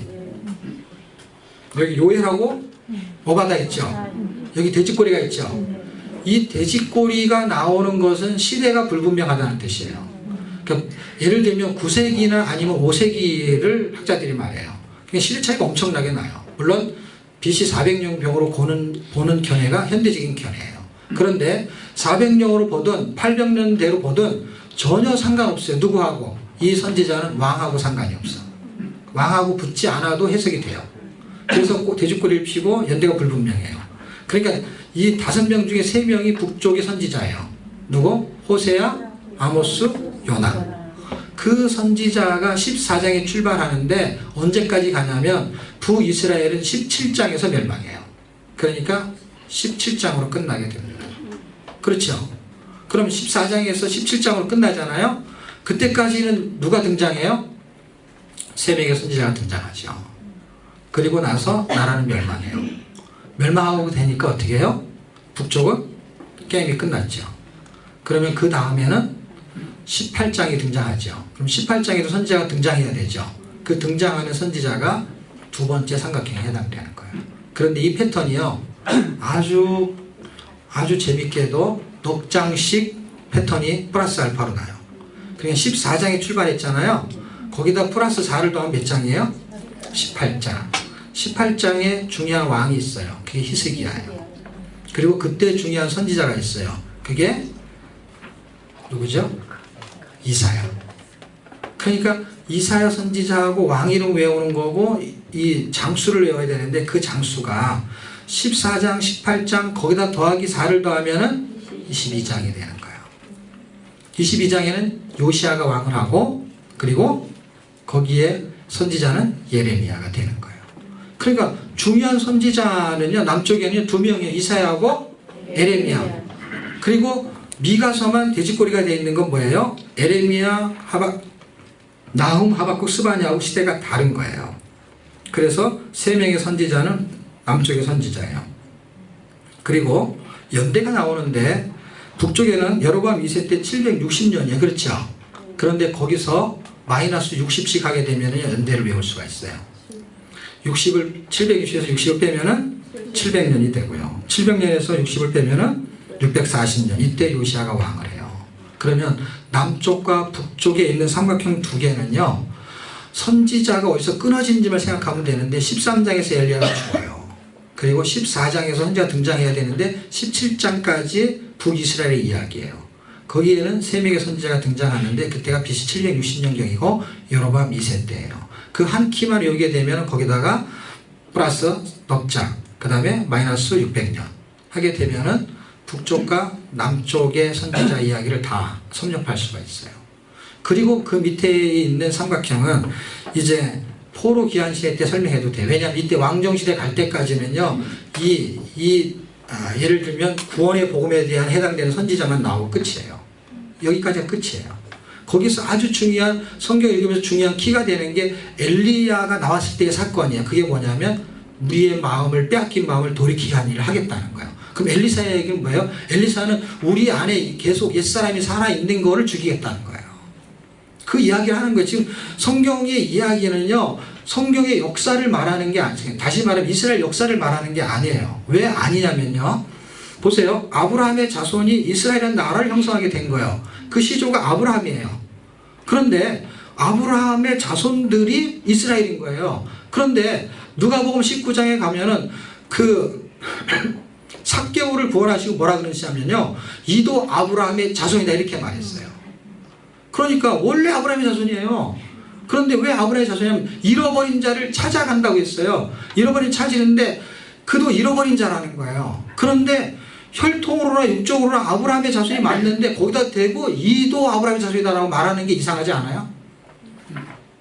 그가 참 이스라엘의 자손이라는 얘기예요. 그 얘기를 우리가 로마서 4장으로 가게 되면 어떤 이야기를 하게 되냐면 우리가 믿음의 조상 아브라함의 후손이 되는 거예요. 그래서 혈통으로 육적으로 나지 않는 거예요. 그래서 우리의 조상이 아브라함인 거고 그 역사가 결론적으로 참 이스라엘 역사를 다루기 때문에 성경에서는 이스라엘 역사를 다루지 않아요. 다루지 않는 것을 누가 증명하냐면 성경이 증명해요. 어떻게? 왕들이 쭉 나올 때 왕들의 업적들이 등장하는데 가장 큰 업적을 남긴 사람이 누구냐면 여로보암 2세예요. 근데 여로보암 2세 때의 업적이 하나도 기록되어 있지 않아요.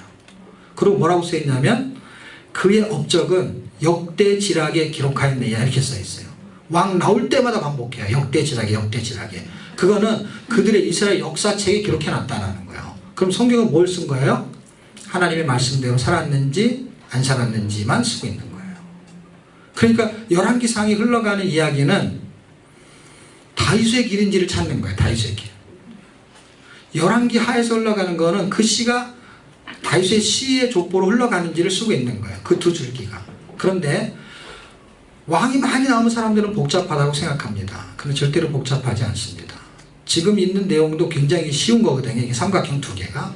왜냐면 원리를 터득하게 되면은 이건 보면은 이해할 수만 있으면 이거는 쉬운 거예요. 근데 다른 거는 이해가 돼도 어려워요. 복잡하게 만들어놔가지고. 근데 이건 원리를 터득하면은 아주 간단한 거예요. 몇 번만 보면 되고 이게 기억이 나면은요, 왕과 시대가 정리가 되는 거예요. 뭘로? 열왕기 하 14, 18, 22로 그 사이에 사건이 벌어지는 거예요. 그런데 열왕기 상이 복잡하다고 생각하는데 전혀 복잡한 게 아닙니다. 왜냐하면 복잡하기 때문에 사람들은 중요하다고 생각해요. 그래서 그 부분을 굉장히 공부를 많이 해요. 그리고 그 부분에 대한 책들이 굉장히 많아요. 그런데 절대로 그렇지 않아요. 왜냐하면 복잡한 건 그냥 복잡한 거예요. 복잡하기 때문에 중요한 게 아니에요. 그러면 중요한 건 뭐냐? 길을 찾으면 돼요. 사람들이 산에 가면은 뭘 보냐면요, 숲을 봐야 된다 그러고 나무를 봐야 된다 그래요. 그게 연협법이냐 균형법이냐 이런 공부야, 그렇죠? 그런데 그 공부 여태까지 많이 했잖아요, 우리가, 그렇죠? 그런데 그런 공부 많이 안 해도 괜찮다는 거예요. 왜? 그런 공부를 좋아하는 사람은 많이 해도 되지만 나이가 적거나 아니면 나이가 많은 사람들이 후에 예수를 믿은 사람들은 그런 공부를 할 수가 없어요. 그런 공부가 잘못된 건 아닌데 보편적이지가 않다는 거예요. 그러면 보편적 성경은 누구에게나 열려야 되거든요. 그러면 그런 공부나 학습이 딸린 사람이 있어요. 이게 지식적으로. 그런 사람을 어떻게 성경을 이해할 수 있느냐? 그런 사람은 숲이나 나무 같은 걸 몰라도 상관없어요. 뭐만 알면 되냐면 길만 알면 돼요. 길만. 산에 갔는데요, 숲을 봐야 된대. 나무를 봐야 된대. 그래서 나무도 연구하고요, 숲도 보고요, 멀리서 숲도 보고 가운 들어가고 나무도 보고 공부를 많이 했어. 성경산이라는 강의 가서 아주. 그런데 집에 아직도 안 와. 맨날 공부만 해. 집에 돌아오질 못해. 가기는 갔는데, 그리고 이 나무가 무슨 나무인지 알아. 그 저쪽 길도 알고 다 알아. 근데 어디로 가야 집으로 가는지 몰라. 길을 못 찾는 거예요. 그러니까 교회를 그렇게 다니고 공부를 많이 하는데 길이 어딘지를 몰라요. 성경 공부 그렇게 했는데도요, 길을 모르는 게 길을. 그냥 왕 이름만 잔뜩 외웠지 그 왕 이름이 무슨 뜻인지도 몰라. 그리고 어떻게 해서 그런 왕이 그때 그 시대에 왜 나왔는지 시대만 잔뜩 외워놨지 그게 그 다음에 어떻게 연결되는지를 몰라. 왜 삭개오한테 이도 이스라엘의 자손이라는 얘기가 그 사람한테 왜 그런 얘기를 했는지를 몰라요. 왜냐면 나한테 하는 얘기거든요. 우리가 이스라엘의 자손, 이스라엘의 백성이고 아브라함의 자손이거든요. 육적으로 혈통 낳는 게 아니고. 그럼 이거는 지금 뭘 얘기하는 거냐면 열왕기는 왕들의 역사가 아니라 왕들의 역사를 통해서 하나님의 역사, 다시 말하면 하나님 그리스도가 왕으로 오시는 족보를 지금 설명하는 거거든요. 족보로 연결이 되는 거예요. 그래서 이게 신약으로 딱 오면 딱 왕의 족보만 딱 나오는 거예요. 마태복음 1장이에요. 그렇게 온다는 거예요. 근데 이게 왕정 시대에는 그 왕이 뜨니까 그 왕이 그렇게 온다는 얘기를 하는 거예요. 나머지는 다 엑스트라 역할을 한 거예요. 알고 봤더니. 길을 내는 게 어떤 길? 메시아가 오는 길목이 어떤 거냐? 다윗의 길목에 있었던 거예요. 다윗의 길목. 다윗이 갔던 길로 가야지 여로보암의 길은 무슨 길이냐면 여러 가지 길이잖아요.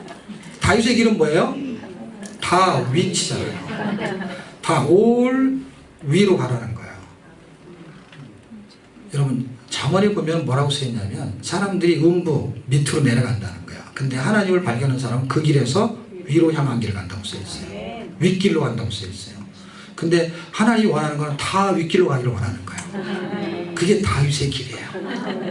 그 다윗의 길은 다윗이 간 길을 말하는 게 아니라 그 길은 열왕기상 3장 한 14절쯤인가 보게 되면 그 길을 뭐라고 써놨냐면 내 길이라고 써놨어요. 하나님이 원하는 길을 다윗이 갔기 때문에 그때 모델 케이스가 다윗이니까 다윗의 길이라고 말한 거지. 그 길은 주님이 가신 길이에요. 여로보암의 길은 우리가 가고 싶은 길이에요. 여러 가지의 길이에요. 그런데 한 가지 길이 있단 말이에요. 위로 향한 길, 주님이 가신 길. 그 길을 가는 그 길을 찾으면은요 절대 헤매지 않습니다. 그런데 이거는 공부로 되지 않습니다. 여러분 그 카타콤의 미로 아십니까? 카타콤의 미로는 초기 기독교 시대 때에 사람들이 예수를 열심히 믿는데 열심히 믿는 그 사람들을 핍박한 사람들이 있었어요. 주로 로마 군사들이 그들을 잡으려고 했습니다. 그런데 카타콤은 사실은 어떤 거였냐면 무덤이에요. 무덤. 그런데 무덤인데 미로처럼 돼 있어요. 그런데 그 사람들이 거기 숨어 있어요. 그럼 들어가서 잡으면 되잖아요. 그렇죠? 잡으면 되는데 로마 군사들이 잡으러 들어가요. 그런데 로마 군사만 못 나와. 우리하고 똑같아요. 산에 가잖아요. 어디 성경의 숲속에 산에만 들어가면은 이게 나오질 못해. 무슨 말인지 몰라 이게. 아무리 공부해도 몰라.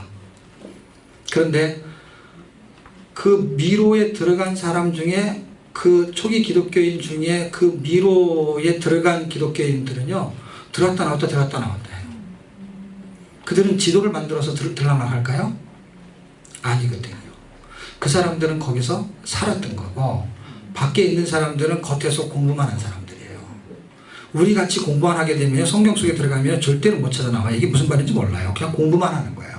그냥 성경을 읽어도 공부만 하는 거야. 그거는 절대로 삶에 연결이 안 되기 때문에 미로, 성경이 미로에 빠져갖고만 나와요. 그러니까 숲이니 나무 이런 공부만 하는 거예요. 왕정시대 때요 길만 찾으면 나오는데 그 길이 다윗의 길이라니까요. 어디로 갈 거냐는 거예요. 어떻게 살 거냐는 거예요. 그것만 있는 게 아니죠. 옛날에 60년대 초반에는요, 베트남 전쟁이 있었어요. 10년을 전쟁했는데 가장 강력한 화력을 가지고 있는 연합군 미군이요, 그 베트남 전쟁에서 이기지를 못했어요. 이유가 간단해요. 뭐냐면 그러면 나무들 때문에 못 이겼대요. 이렇게 나무들 때문에. 오늘 이게 참 시험을 받네. 그래갖고 이거를 다 죽여야 되는데 이걸 깎을 수가 없으니까 하늘에서 고엽제라고 해서 그걸 뿌리는 거예요. 나무를 말려 죽이려고요. 그런데 나무가 안 죽는 거예요. 사람이 말라 죽죠. 그런데 그 정글만 없애면은 그 사람들 전쟁에서 이길 수 있을 것 같았어요. 그런데 그 정글에서 사는 사람들 지도를 가지고 찾아서 잡으러 다니는 미군은 절대로 그걸 잡아내지를 못하는데, 이 사람들은 어디 가서 숨었다가 땅굴에 들어갔다 나왔다 하면서 완전 게릴라전을 쓰는데 그들을 소탕할 수가 없는 거예요. 이유는 간단해요. 이쪽은 지도를 보고 공부를 하는 거고 그들은 지도도 없어요. 그냥 거기서 사는 거예요. 성경을 살아버리면은요, 길이 보이게 돼 있어요. 왜냐하면 정답 가르쳐줘도 소용없어요. 왜 소용없어요? 오답을 쓰니까. 살아야 되는 건데 살지 않아요. 그냥 공부만 하는 거예요. 그리고 감정적인 거예요. 붕이하면 그때 반짝하는 거예요. 그렇죠? 정상적으로 성경을 읽지를 못하고 정상적인 믿음이 아니에요. 이거는요. 이 감정적인 거예요. 그래서 감정적인 거는 정신을 차려야 되게, 부흥회 때 그리고 헌금을 하면은 나중에 정신 차리고 나면 그걸 괜히 썼다고 생각하잖아요. 아깝잖아요, 이게. 원래 헌금은 맨정신에 해야 되는 거야. 어떻게? 믿음으로. 내가 이거를 가난하지만 하겠다고 하는 의지를 해야 되는데, 그냥 무슨 복 준다고 하니까 했는데, 돈은 나가고 복은 안 들어오는 거야. 그러니까 미치는 장사 같으니까 이게 고민스러운 거죠. 그걸 또 받아내야 되니까 또 서약을 했으면 해야 된다는 둥 해가지고 또 받아내고요. 또 못 낼 것 같으니까 카드도 된다 그러고 뭐 이렇게 하는 거죠. 근데 이게 정상적인 믿음을 가져보시죠. 하나님의 약속을 믿고 그 약속을 믿는데 내가 손해를 보더라도 하기를 원하는 거는 하나님의 약속을 믿기 때문이잖아요. 그건 믿음이잖아요. 믿음으로 사는 거는 손해가 있는 거거든요. 근데 열매는 그렇지 않거든요. 결과가 약속되어 있거든요. 환경은 그렇지만 마음이 요동하지 않는 건 믿음에서 오는 것이지 환경이 아니거든요. 그렇게 지금 열왕기 상하가 흘러가는 내용이 아주 신기하고도 재밌게 복잡하지만 간단한 거예요. 그래서 결론을 내리면 열왕기 상에서는요, 뭘 찾으셔야 되냐면 길을 찾으셔야 됩니다. 길을 찾으면 방법이 있습니다. 지금 여러분이 성경 읽는 것도 길을 찾으셔야 돼요. 길을. 어떤 길이냐면 성경을 읽는 것이 수단이 될 거냐 목적이 될 거냐 길을 찾는 거예요. 제가 우리 아이들 어렸을 때요, 성경을 읽히려고요, 한 장을 읽으면 100원을 줬어요. 그러면 10장을 읽으면 얼마 할까요? 계산이 빠르시네요. 계산을 잘해야 돼요. 계산하셔야 돼요. 카운트 되는 거, 그걸 하셔야 돼요. 하나님이 카운트 하는 걸 하셔야 돼요. 100원, 한 장이 100원이니까 10장을 읽으면 1000원을 받는 거예요. 그런데 저는 수단이 100원이에요. 그리고 목적은 한 장이에요. 그러니까 수단은 돈이고 목적은 성경 읽는 거예요. 이렇게 읽히려고 하는 거예요. 그런데 아이는 그렇지 않았어요. 아이는 목적이 돈이야. 그러니까 수단은 뭐예요? 한 장이에요. 한 장을 읽으면 돈이 생기는 거예요. 하나님은 우리에게 성경을 읽히려고 하는 목적이 있습니다. 그런데 우리가 성경을 읽으려고 하는 목적과 수단이 하나님하고 바뀔 수가 있어요. 우리 아이가 목적과 수단이 나하고 틀렸던 것처럼. 물론 지금은 돈 준다고 읽고 그러질 않아요. 돈 안 줘도 읽어요. 검사 안 해도 읽어요. 처음에는 우리가 교회에서 정해줄 수 있어요. 1년에 1동을 하셔야 됩니다. 이게 목표예요. 그런데 목적은 1년에 1동이 목적이 아니죠. 이건 수단이에요. 어떤 거요? 성경 읽는 것이 1년에 한 번이라는 거는 프로그램에 대한 수단인 거예요. 그러면 그렇게라도 읽는 것이 수단이 있어야 되잖아요. 근데 수단이 목적이 되면 안 되는 거죠. 그렇죠? 그런데 처음에는 수단이 목적이라도 해야 돼요. 왜냐하면 그거라도 해야 읽으니까. 그런데 나중에는 수단과 목적이 바뀌어야 되죠. 어떻게 해요? 1년에 한 번 읽는 어떤 목표를 통해 가지고 수단을 통해서 뭘 목적으로 하셔야 되느냐, 길을 찾아야 되는데 그 길이 믿음의 길입니다. 믿음이 생기셔야 되는 거예요. 하나님의 말씀을 순종하는 삶을 살기 위해서 해야 되는 거예요. 여러분이 지금 이 세미나를 듣고 있는 거에 대한 수단과 목적이 있어요. 그게 목적이 성경 공부하는 선에만 멈추면 문제가 생깁니다. 왜냐면 여태까지 그렇게 했잖아요. 성경 공부는 수단이에요. 이렇게 뭘 세미나 하면서 뭘 가르쳐주고 뭐 도표를 그리게 하고 이렇게 설명하고 하는 거는 제가 설명하는 거는 거의 90% 수단이에요. 저는 세미나를 수단으로 쓰는, 세미나가 저는 목적이 아니에요. 저는 세미나를 통해서 하고 싶은 게 따로 있어요. 그게 뭐냐면 여러분한테는 원리를 설명하는 거고 제가 하고 싶은 거는 세계 선교예요. 이 세미나를 통해서 하고 싶은 거는 선교예요. 왜냐하면 그걸 지향하게 돼 있어요. 성경이. 그러니까 여러분들도 이게 수단이 되셔야 돼요. 그리고 목적이 있으셔야 돼요. 어떤 목적? 믿음이 생기든지, 물론 그건 기본적인 목적이고, 또 하나는 그 믿음을 가지고 다른 사람을 살려내는 목적을 가지셔야 돼요. 그런데 그 두 가지가 공통적으로 나오는 거는 순종이라는 단어예요. 내가 순종하고 다른 사람 순종하게 만드는 거거든요. 그렇게 살지 않으면은요, 공부한 것만 가지고는요, 천국에 가서 예수님을 만나면 악수하면서 딱 할 말이 이거밖에 없어요. 말씀 많이 들었습니다. 끝난 거예요. 그냥 말씀만 듣다 온 거예요, 말씀만. 근데 그렇게 살다 가야 되는 거거든요. 지금 성경은 그렇게 살기 위한 내용으로 구원시킨 거예요. 그러니까 아까 신명기 4장 10절을 설명한 게 결론이잖아요. 어떻게 해요? 이 세상 사는 동안에 하나님 경외하는 거를 배우게 하겠다는 거예요. 그럼 여기서도 그걸 가르쳐야죠. 말씀을 맡은 사람이 그거를 지도자에게, 왜냐하면 자녀에게 그렇게 가르치라고 한 거니까 부모가 자식에게, 그럼 교사가 학생에게 가르쳐야 되는 거예요. 뭐를? 이 땅에 살고 있는 모든 사람들은 하나님을 경외하는 본분으로 태어난 거라는 거예요. 거기에 소망을 두게 된다면 사실 성경 공부는 평생 배워도 다 못하지만 성경 공부가 재밌거든요. 왜냐하면 목적이 거기 있습니다. 근데 이거를 아는 걸 목적이 두면 오늘 또 강의 하나도 안 한 것 같네요. 지금 예를 들어서 11개 상황 한다고 하면서 지금 요일치 하나도 안 했잖아요. 예? 이걸 지금 빨리 왜 안 하냐는 거예요. 근데 제가 지금 이게 9기잖아요. 그렇죠? 9기 동안에 한 번도 이 강의를 해본 적이 없는 것 같아요. 생각해보니까. 왜냐하면 저는 세미나가 수단이라서 그래요. 수단이라는 게 무슨 뜻이에요? 세미나를 통해서 여러분이 믿음이 생기는 원리를 설명하는 게 저는 목적이거든요. 제 목적은. 그래서 성경을 공부하고 싶어요. 성경을 공부하고 싶으면 성경 잘 가르치는 사람한테서 배우면 돼요. 저한테 속지 말고. 저는 성경이 어떤 원리로 되어 있는지를 설명하고 싶은 거예요. 그리고 만약에 그래서 여러분이 도전이 돼서 성경을 읽는다고 칩시다. 그러면 성경은 알아지게 돼 있거든요. 어떻게 해서? 그분이 말씀으로 조명을 하세요. 자기의 말씀이, 당신의 말씀이 이런 뜻이라는 걸 알려주세요. 그러면 그렇게 알아지기 시작하게 되면요, 성경 읽는 게 굉장히 재밌습니다.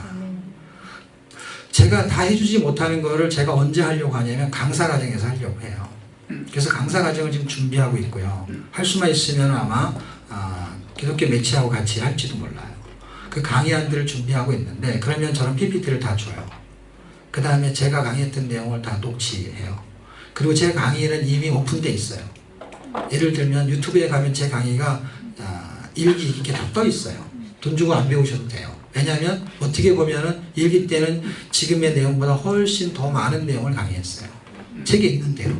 근데 책에 있는 내용이 스탠다드가 아니기 때문에 저는 그 강의를 안 하는 거예요. 왜냐하면 세미나의 원리가 어떤 거냐면, 이 세미나에서 말하는 걸 그대로 PPT에 있는 내용, 책에 있는 내용을 그대로 배우면 그 사람이 배운 걸 다른 사람한테 가르치는 게 세미나거든요.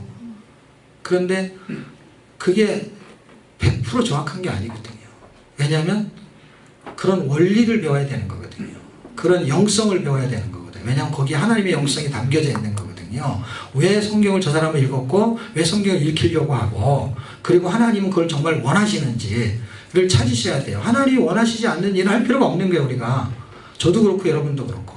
그러니까 하나님이 내가 성경 읽기를 원한다 그러면 성경을 읽는 거예요. 성경 읽는데 내가 성경 알고 싶어요. 그런데 하나님은 우리에게 성경을 알려주기 위해 성경을 쓰신 분이에요. 그래서 그분한테 배우는 게 최고 좋다는 거예요. 이 책을 배울 때 왜 저한테 사람들이 배우려고 하냐면 저자가 가르친다는 거예요. 그러면 이 책을 읽으면 저자가 가르치겠지. 예. 요 설명을 저보다 더 잘해요, 성령님이요. 훨씬 잘하거든요. 근데 사람들은 텍스트를 공부 안 하고 이것만 공부하는 거예요. 이런 책들의 이유들을. 그래서 성경으로 곧바로 돌아가게 되잖아요. 그러면은 여기서 가이드해 준 내용이 성경에 설명을 해놨어요. 저는 설명되어 있는 거를 여기다 간단하게 요약을 해가지고 설명을 해주는 거거든요.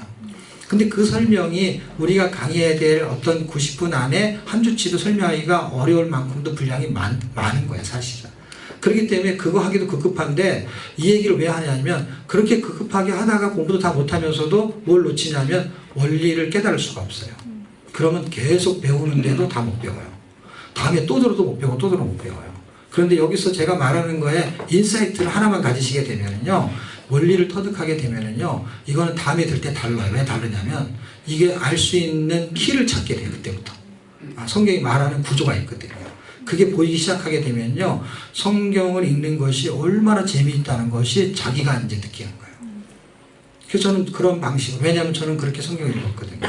그리고 성경이 해답을 주거든요. 그리고 성경은 정답을 주거든요. 그런데 정답을 이쪽에서 가리킬 필요가 없다는 얘기를 왜 하냐면 성경이 정답을 말했기 때문에 제가 또 말할 필요가 없어요. 단지 우리는 정답을 말하는 걸 확증하면서 뭐 하냐면요, 우리가 오답으로 살고 있다는 걸 잘 모른다는 거예요. 정답이 들어왔어요. 살 때는 다 답을 거꾸로 쓰는 거예요. 여기다 분명히 말했어요. 여기다 적어봐요. 뭐라고? 오뚜기라고 적어가. 근데 여기다 쓸 때는 메뚜기라고 써요. 아니 어떻게 그렇게 할 수 있냐고. 아니 복사 받든 그런 것도 못하냐고. 복사를 받든가. 아니 그걸 왜 못하냐고. 근데 지금 우리는 그러고 있는 거거든요. 이게 지금 굉장히 심각한 거거든요. 예? 정답을 아는데 오답으로 사는 거예요. 그거는 믿음의 차이인 거예요. 그러니까 제가 왜 이걸 자꾸 강조하냐면 우리가 지금 조금 더 배워도 어차피 오답이잖아. 살 때는. 그러면 정답을 쓸 수 있는 걸 저는 설명하고 싶은 거예요. 자꾸. 왜? 정답을 쓸 수 있는 건 믿음밖에 없는 거예요. 믿음. 믿음으로 써야 오뚜기라고 쓰는 거야. 넘어질 줄 뻔히 알기 때문에 넘어지니까 메뚜기라고 쓴 거예요. 맞아요. 근데 일어난다는 믿음이 없는 거예요. 하나님 일으키겠다는 거예요. 그러면 메뚜기가 아니라 오뚜기라고 쓰는 거예요. 넘어져도 쓰는 거예요. 그렇게. 신앙 고백이 그런 거거든요. 원수를 사랑하라고 했는데 난 사랑할 수 없어요. 그런데 하나님이 사랑한 거에 대한 믿음을 갖는 게 어떻게 해요? 하나님이 하시면 내가 그걸 할 수 있고 나는 그렇게 하나님이 원하시는 걸 난 하고 싶습니다. 그리고 나는 그렇게 살기를 원합니다. 라는 신앙 고백을 해버리는 거예요. 너는 골리앗한테 하는 얘기가 다윗이 그 칼과 창으로 나오지만 나는 만군의 여호와의 이름으로 나간다는 거예요. 우리는 키도 작고 가진 것도 없고 형편없어요. 이 세상은 골리앗과 같아요. 싸워서 이길 수가 없어요. 그런데 뭐 하나 갖고 가냐면은 배짱이 아니고 믿음이라는 거예요. 이거는 자기 의지, 자기 배짱이 아니에요. 왜냐하면 믿음하고 배짱하고 달라요. 배짱은 배짱이가 하는 거고 우리는 믿음을 갖는 거예요. 성경을 여러분이 이렇게 귀한 시간에 쉬어야 되고 투표도 해야 되는데 성경이 이렇게 좋은 날이라고 생각하시고 나와서 교제할 수 있고 시간을 가진 여러분들에게 제가 해줄 수 있는 거는 이 내용이 아니고 이 내용을 볼 수 있는 안목을 열어주는 거라고 생각했고 그게 여러분들한테 좋은 팁이 된다면 이 한 시간을 통해서 여러분이 마지막 예통을 마무리하는 그 시간에 출석할 때까지 성경 읽기에 대한 도전뿐만 아니라 성경 읽기에 대한 어떤 진수를 발견하시길 주의 이름으로 축복합니다.